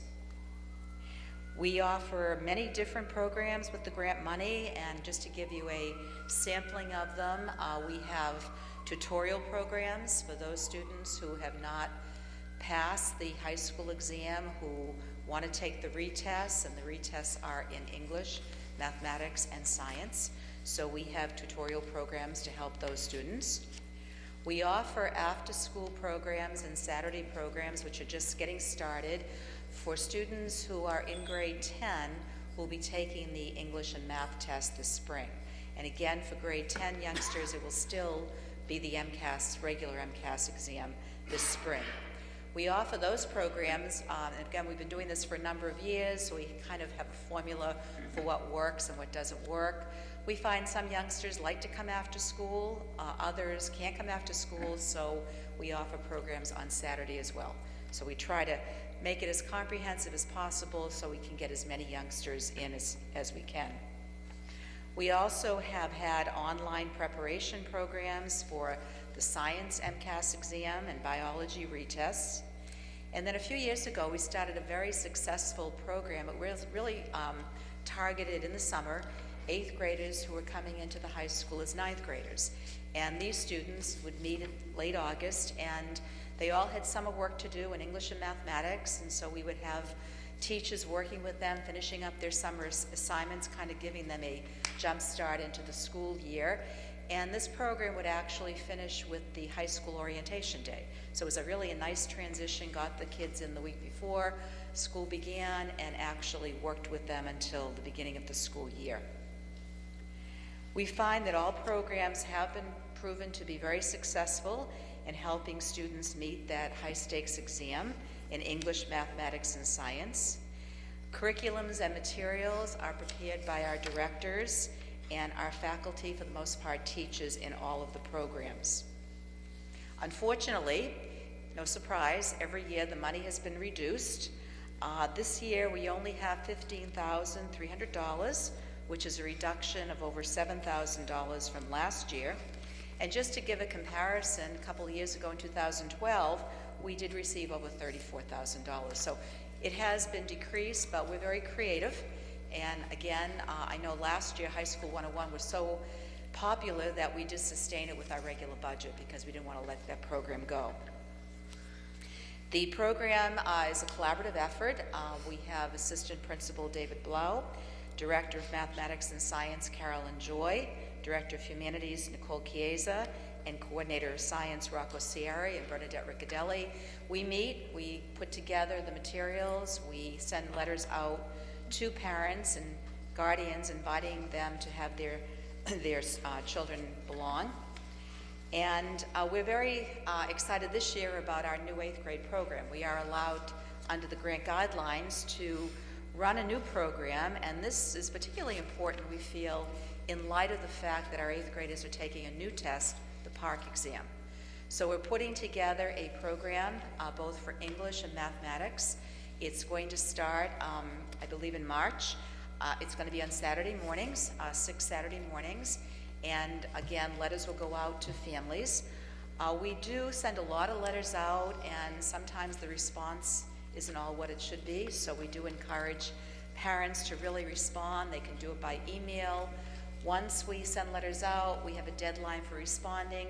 We make calls. We really do our utmost to get these children into the programs. We know the data supports the fact that the students that go to these programs do well, and these programs are helping them a great deal. So again, it's always a challenge to get the right kids into the programs, but again, we do everything we can. We try to make it easy for families to notify us by email when the children are coming to the programs, and again, we do encourage that participation. All the programs are coordinated, again, with all the directors through my office, and again, we have attached some copies of the letters that go out to parents on some of the programs. Again, these programs pretty much last all year because the first retest start in November. So we go to work right away in September getting ready for the tutorials, and then we work our way into the prep season, and then we continue on through the summer. So it's a very comprehensive effort, and again, we hope the money is still sustained. We'd like more of it, but we do the best with what we have. So any questions? Mayor Mr. Benedetto. Thank you very much. First of all, I think it's great that we offer that, and I applaud your creativity to be able to keep offering this. I'm really glad to see these programs being offered to our 8th grade students, especially with the park coming. I think it's a tremendous. How many students do you think that will be receiving letters for the prep program prior to the park? I don't have the exact number. We basically are allowed by the grant to invite all those students who have scored on previous MCAS exams in either warning or needs improvement.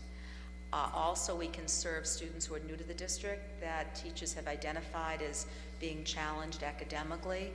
I will say, it depends upon the program, that as we became more creative and we offered programs on Saturdays, the participation became stronger. I would say probably a third of all students invited come. High School 101 was almost 95% came. That was a very popular program. The tutorials, those kids who really want to get their diplomas, they all come. So it really is dependent upon the program. But we send out hundreds of letters every year. I have another question. So sometimes families travel during, breaks and during, they can't get their children there on Saturdays and other things going on. So is there any way we could provide like an online program?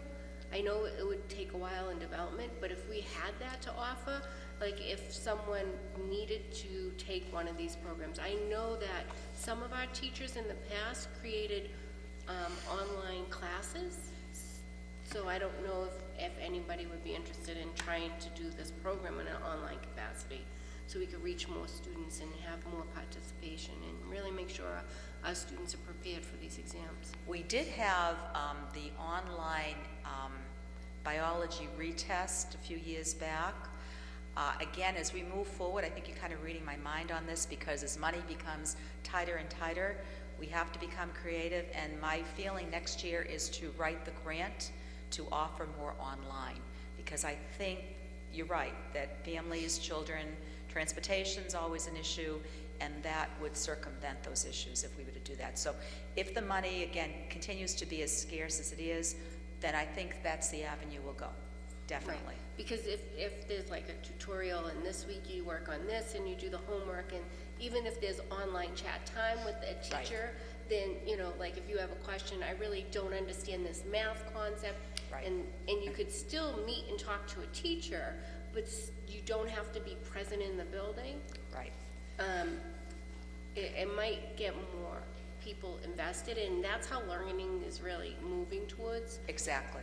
So, exactly. I mean, if we could offer it in this way to help remediate any kind of lapse in education, like certain goals, then I think it's something great to look into. Through you to the superintendent, I know the superintendent started an online blog, and he was using more technical skills, and this is a great opportunity to pilot like our learning to be more used through the internet, through online programming. I know we're looking at that at some of our, you know, the Curtis Tufts School as well, for students that can't actually get into the building, but they could still get to their curriculum and still meet their educational requirements to graduate. I know we started to look at that. Could you look into this and see if there's a way, not only with this program, with the other programs, and give us an update of how we're moving forward with that? It's our intent to talk to you extensively about technology and the implementation of technology-based programs, including online. Obviously, as we move into the future, our technology has to be very robust, very dependable, very reliable. We had a major discussion on that today, on how we can do that. And we need to make sure that as we add more and more requirements and demands on that technology system, that it can hold up. Not only that, I'm talking more about teaching classes, like having... Right, but it's the same system. Yeah. It's the same network, it's the same bandwidth. But also creating the class and what's involved in that, and how we're going to give teachers time to create these classes. Like, it's great for me to say, oh, this would be great if this was online and the teacher taught it online, but that takes time to create that curriculum and to put it in that format for the children. So not only the technology piece, but how we're encouraging our teachers to use that in their classrooms and outside of their classrooms to teach our children. And that's really where I want to know where Medford is moving in the future for this, because that's how I see education really happening in the next 10 years.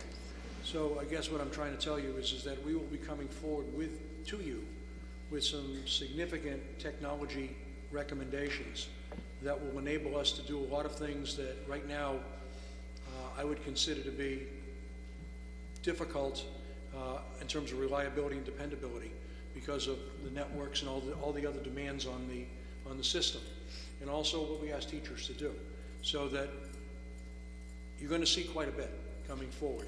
And I think it is the wave of the future that we have to have these things, but it's not going to replace a lot of other things we have to do, and we still have to have face-to-face contact with youngsters, because there are a lot of youngsters who, even given the time to do things online, won't do it. We need to make sure we have a blend. But you're going to see quite a bit coming forward, and I suspect that, you know, as the mayor works on capital improvements as one of her priorities, that you'll see us making some recommendations on capital that will be part of that. So I'm thinking maybe, you know how we bought the Chromebooks and stuff like that? So for a class similar to this, if we could maybe look forward to maybe next year offering it to some of our 8th graders in that way, and it'd be a pilot program, and how does it work, and how did they do the work, and, you know, seeing how ready we are or not ready we are to proceed with bigger online teaching and type things. I would like to see us at least pilot some type of class in that like, maybe we need to have a curriculum meeting and subcommittee meeting, and we can talk about these things. We have piloted. You know, we have done this, but there are issues associated with it. Who provides it? The nature of it. Does it meet our standards? Does it fit with certain things? Is the pace different?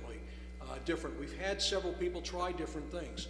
So I hear what you're saying. We're not telling you no. We're just telling you that it's got to be part of a more comprehensive approach to the use of technology. Just to say we're going to do more online learning or pilot a few more programs really avoids the bigger issue of providing a more comprehensive approach to this. But you're not wrong. We will do it. We just simply need to put it into a package that's going to be robust, dependable, reliable, and allow us not to have to shut down other activities to allow certain other things to happen. Okay. Okay? Ms. Cunha. Okay, I just want to, I mean, the online learning is wonderful, but I think we really do have to look at who we are targeting. And I believe this particular program is targeting students that are not doing well in school, that maybe are lower income students, that maybe are students that, you know, English is their secondary language, students that are on IEPs.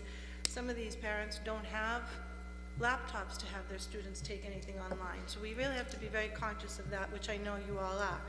The other thing I want to say is that these have been very successful grant programs year after year. And I know that the money is diminishing, unfortunately, but it's something that I know that I've spoken about in the past, and that is, this is to get students that are on the curve of not making it through and failing. I really truly believe that we need certain programs like this for students that are not failing, that students are looking for that extra help, for parents that are looking for tutors and that they're paying for them on their own after school.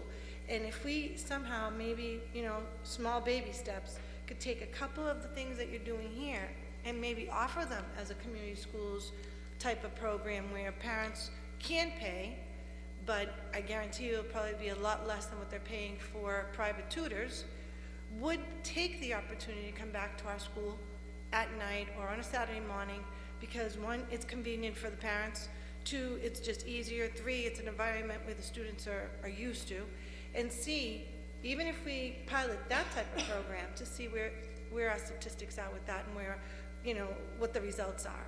Because, I mean, I always have parents out there saying that they're looking for tutors, they're going out, they're paying on their own, why can't we do anything? I try to explain that, you know, the grants are the grants and we have to abide by certain criterias. But I'm looking at it, okay, if we do a couple of these types of programs and we do charge and we bring in money, then maybe we are able to put it towards something else. Even if we start at a very bare minimum, just to make sure that we cover the salary of the teacher teaching this course. And we don't have to put a lot of students in there, just a few, just to see how it goes. But that's where I would like to see these particular types of programs. One additional thing about this grant, one of the requirements is that we serve the postgraduate students. Actually, the ones who've left the high school haven't received the diploma, but they're technically out of high school. And we actually send letters. We've had some wonderful success stories. We had one, I think it was a young man a while back, he left the high school and he did not have his diploma. He kept coming back to the tutorial, and I think it was maybe, is Bernadette here? I'm not sure. I think it was maybe 4 years after he left the high school, he finally passed the test, got his diploma. So, I mean, we've had some really, you know, really success stories with the post-high school students as well. So it's a, you know, again, it serves a lot of different purposes. Certainly, everyone could benefit by the extra help, and I think that's a great success, suggestion. Also, we want to be careful about the equity issue with the online too, because that is a caution too. That's why I suggested using the Chromebooks that we've already purchased, so that it's not a hardship to anyone. We do have some technology in place that we could provide for this smaller group of people taking this class. Thank you very much. Great Motion program. to accept the report and place it on file? Motion to accept the report and place it on file. All those in favor? Aye. All those opposed? Motion passes. Report on secondary school class size. Mr. Superintendent. Madam Mayor, members of the committee, I've given you a quick snapshot of 4 major subjects. There are other subjects, and we'll give you more information going forward, but I want to verify the numbers a little more closely before I provide them to you. But these numbers were something I could verify, and I wanted to give you at least something this week. And I'll keep feeding you more information on it. But as you can see, that the class sizes are generally very, very good. They're excellent, in fact, by secondary school standards across the Commonwealth. So we're doing well with that. There are some classes that are a little larger. There's some classes that are a little smaller, depending on those enrollments. But those are the average class sizes. The people are there. And it looks pretty good to me as far as where we're going. We have good faculty, and I think we're handling a lot of subjects with a pretty good teacher-staff ratio to students. Any questions? I have a question. Mr. Benedetto. Okay, so I have the graph that you gave us last week of how many students are at each. And then, so 6th grade at the Andrews on this graph says we have 177 students. Okay? Yep. And on this graph for ELA, there's 20 in each grouping, so that would be 84, 86 students. Times 2 teams. Okay. So that's... Plus you have specialized classes that are there in the thing that aren't part of the general class size, but are part of an ELL or a special ed class. Okay. Great. It's pretty close. Yeah, I just wanted to double check with the numbers because they just look differently. Thank you very much. Motion to accept. Motion to accept And the place on report, file. place it on file. All those in favor? All those opposed? Motion passes. Report on financial report. Okay, remember, Report on financial. look at it twice, never cut. Okay. Pat Beely. Pat, don't you ever go on first? Don't you ever move up in the agenda order? Feely at the end. Feely, sorry. I think they should. Good evening, Mayor, switch School them Committee. all. You should be first. Good evening. We should switch it. I'm fine. Attached, please find a summary financial report as of January 21st, 2016. As of the writing of this report, the general fund budget is 54.41% expended. 10-month biweekly employees have received 11 checks since September 2nd, while 12-month employees have received 15 checks. 5 teachers are on maternity leave with another 5 pending. The January 14th, 2016 paychecks included the approved teachers' contract increase and any retroactive monies due to them. Buildings and grounds. The following is a list of current projects completed by the department. Many other projects are just beginning and will be reported in a later report. The low snow amounts have provided labor for continued inside maintenance projects. At the MHS, the West Courtyard stairs have been replaced. The theater has a new handicap ramp installed on the back side of the theater. Roof drain replaced due to a lodge baseball. Security office has a new electric heater. Social studies office has a new ceiling, lighting, painting, and newer furniture. Door 31, the back of the building, now has exterior lighting. The McGlynn exterior lights replaced behind the school, as well as street light repairs. The Curtis Tufts has new shades throughout the building. Front door replaced. Donated pool table recovered and installed. The Roberts, the bathroom partitions are in order and will be installed upon arrival. I was told today that they're just about completed. System-wide, everyday maintenance continues in all schools with various painting projects, plumbing, electrical, filter changes, heating, and ventilation issues addressed daily. District-wide grants. Grant revenue will be received from the following sources. FY15 and 16 are reflected for comparison purposes. There are several vocational grants that are not listed as we await formal receipt of funding, which has just occurred. Other federal and state grants are undecided at this time and will be reported as they become available. Homeless students. Medford serves 46 homeless students, 35 are in district and 11 are out of district. The McKinney-Vento Act covers children and youth who don't have a fixed, adequate, and regular nighttime residence, including living in an emergency or or transitional shelter with friends or relatives due to lack of housing, living in transitional housing, living in a car, bus, public place, or other inadequate accommodations. Transportation services have been secured for the students using approved vendors. Transportation expenses for FY16 to date are $70,664. The same time period in FY15 is $57,086, with a total expended in FY15 of $182,329, indicating a 23.7% increase compared to last year for the stated time period. The FY16 budget was increased by $30,000 based on past expenses. The additional cost should be offset by state reimbursement as yet to be determined, which should cover the overall expenditure. Security. The Raptor Technologies identification systems are in place at each building. The high school vocational building has 2 new building monitors patrolling the hallways. Camera work designated for FY16 has been completed to include the replacement or repair of 7 essential cameras. MPS will be scheduling a full committee of the whole in regards to security in February.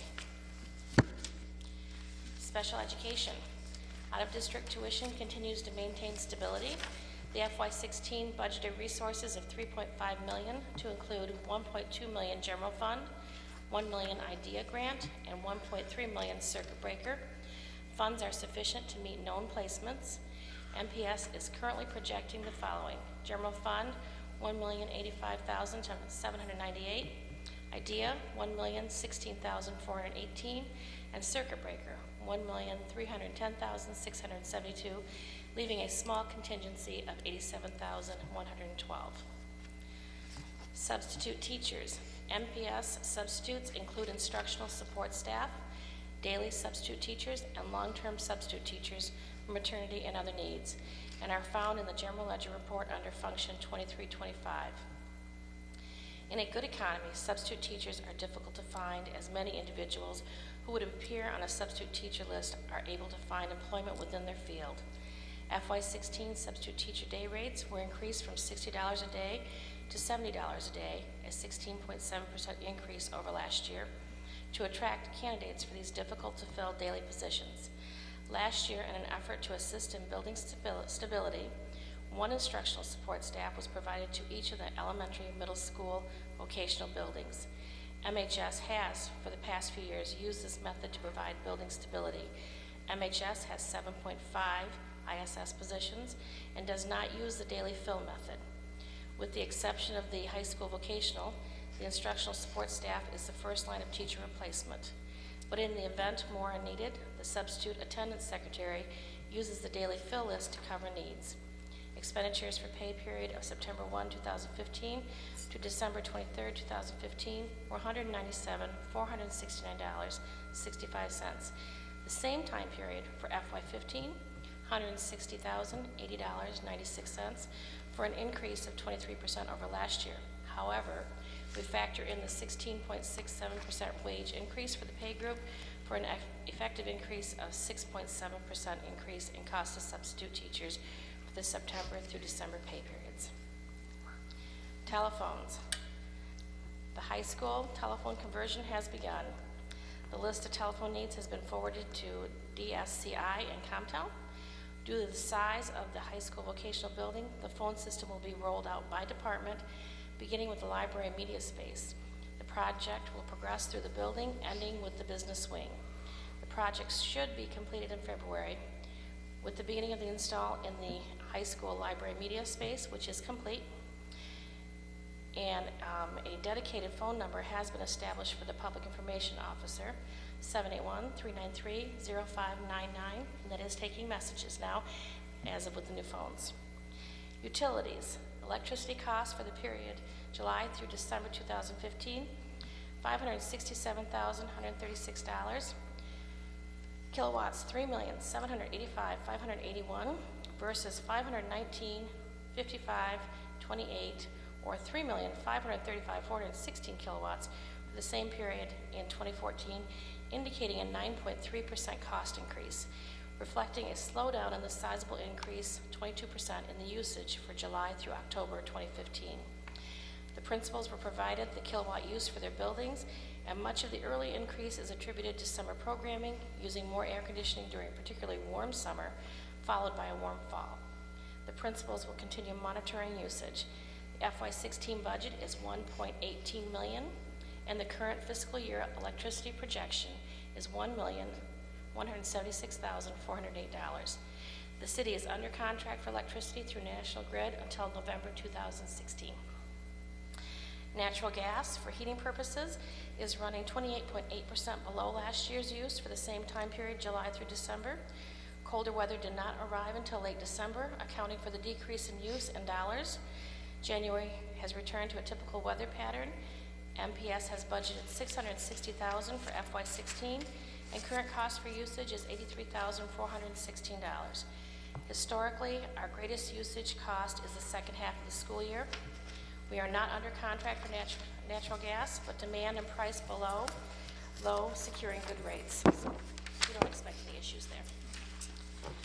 And the vocational out of district. 5 MPS students are enrolled at Essex North Shore Agricultural and Technical School District with an annual cost of $94,759. 1 MPS student is enrolled at Shawsheen Valley Technical High School for an annual cost of $16,388. Minuteman has 34 Medford students enrolled for an annual cost of $668,232. FY16 budget for vocational out of district is $800,000, providing $20,621 for any changes that might occur in the second half of the year. Thank you very much. Are there any questions? Yes. Mr. Benedetto. Thank you.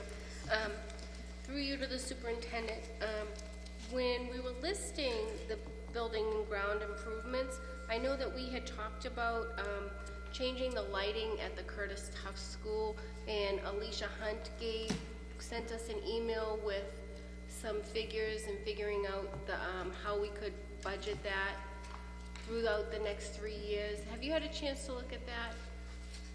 Not in detail. You know, again, what Pat Veely has listed for you, the things we've done. We've got to look at, as you can see, our actual maintenance budget itself is over the top. And we're going to make it up with heating and other things, but we've got to be careful as we select priorities. And as we go into the discussion of capital improvements, I think that's probably the best place to look at those things and not try to squeeze it into a budget that, you know, obviously we have to operate with for the rest of the school year. So as we get a better handle, as we move further down the year, if we see that there's room, we can probably tackle some things. But I want to be very careful coming out of, you know, January, that we don't start spending money on projects that are somewhat discretionary. I understand that there are things that you'd like to see, but they're somewhat discretionary against the whole issue of funding the entire district. So I think that when you see us propose to the mayor and others, you know, capital improvement plans, I think you'll start to see things like that become more dominant. But I also want to get more information from Alicia as to, you know, what is really available to us as opposed to what people are talking about but hasn't been firmed up. So my understanding through that email and through the research that she has done is that we could take a loan on the decrease in the amount it would cost us in electricity, and the decreased amount would pay the amount of the loan to replace the lighting.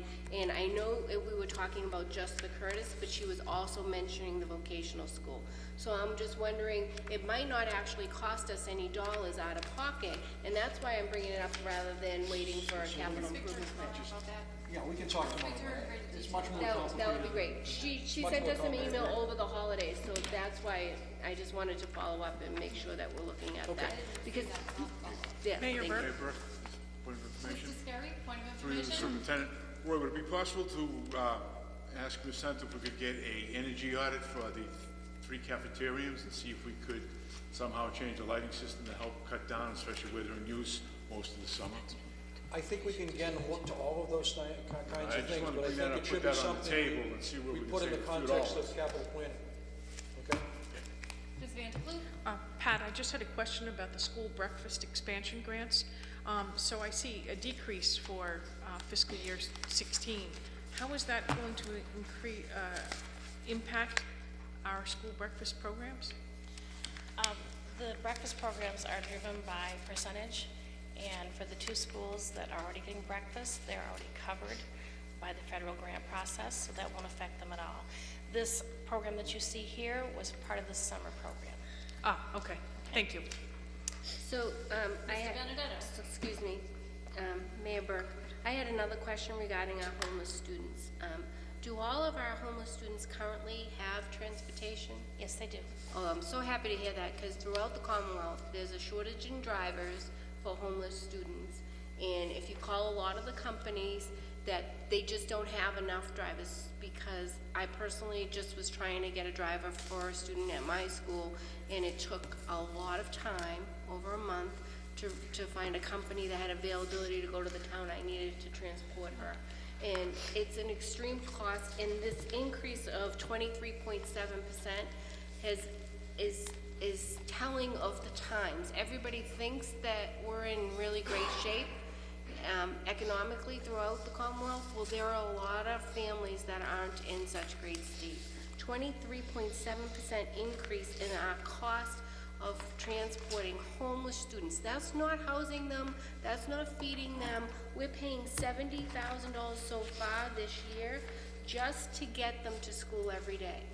Not, again, not feeding them, not housing them. And I think it's a bigger problem that our Commonwealth needs to look at, because if we weren't traveling them so far, we could even pay rent for them to live in that community, and it would save the Commonwealth money. So I actually had called some legislators about this months ago, and this just reconfirmed, so I'm pushing that forward, and I'm meeting with people this week to just talk about what we can do as a Commonwealth. So maybe after I meet with them, I'll be happy to speak with you about it, because... Happy to talk about it. We, as you know, we've talked about this before. McKinney-Vento is not new. The state auditor indicated that it was an unfunded mandate, and the state initially funded it. It then went through 9 C cuts from Governor Patrick, and then has been funded at maybe 50%, 60% of actual cost for the last couple of years. So again, as I go back and we talk about the state budget, and you talk about what you'd like to do, let's get a handle on what's coming to us before we start, saying we're going to do this, we're going to do that. We have a lot of very worthy goals, but we have to make sure we've got the resources to do those worthy goals, and then you have to prioritize which ones you're going to spend the money on. Also, I just want to thank your administration that provides and does this work to make sure that our homeless students have rights to schools. Because yeah, it's such an important role, and it takes a lot of time and effort because it has to go out to be bidded, and it's very involved. And parents call every day because they really need those rides, and it's not always easy. So I really appreciate all the work done to make sure that all of our students in Medford have a way to get to school. And I really appreciate that time and effort. And thank you for this report, Pat. Thank you for the report. Thank The you. comprehensive report.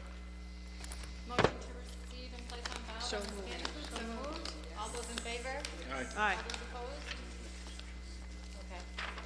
Also, we have an addendum to the schedule. School committee resolutions. Be it resolved that the Medford School Committee expresses sincere condolences to the family of Joseph Laporta. Mr. Laporta was a prominent member of the school administrative staff for many years, serving as the head of the driver's education program and school security.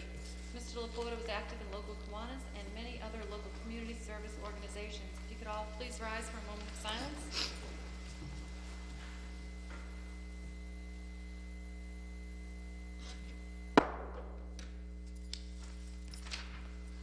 Negotiation and legal matters, there are none. Hearing and seeing that, I'll take a motion to adjourn this meeting. Motion to adjourn. Motion to adjourn by Ms. Cunha. All in favor? Aye. All opposed? Meeting is adjourned.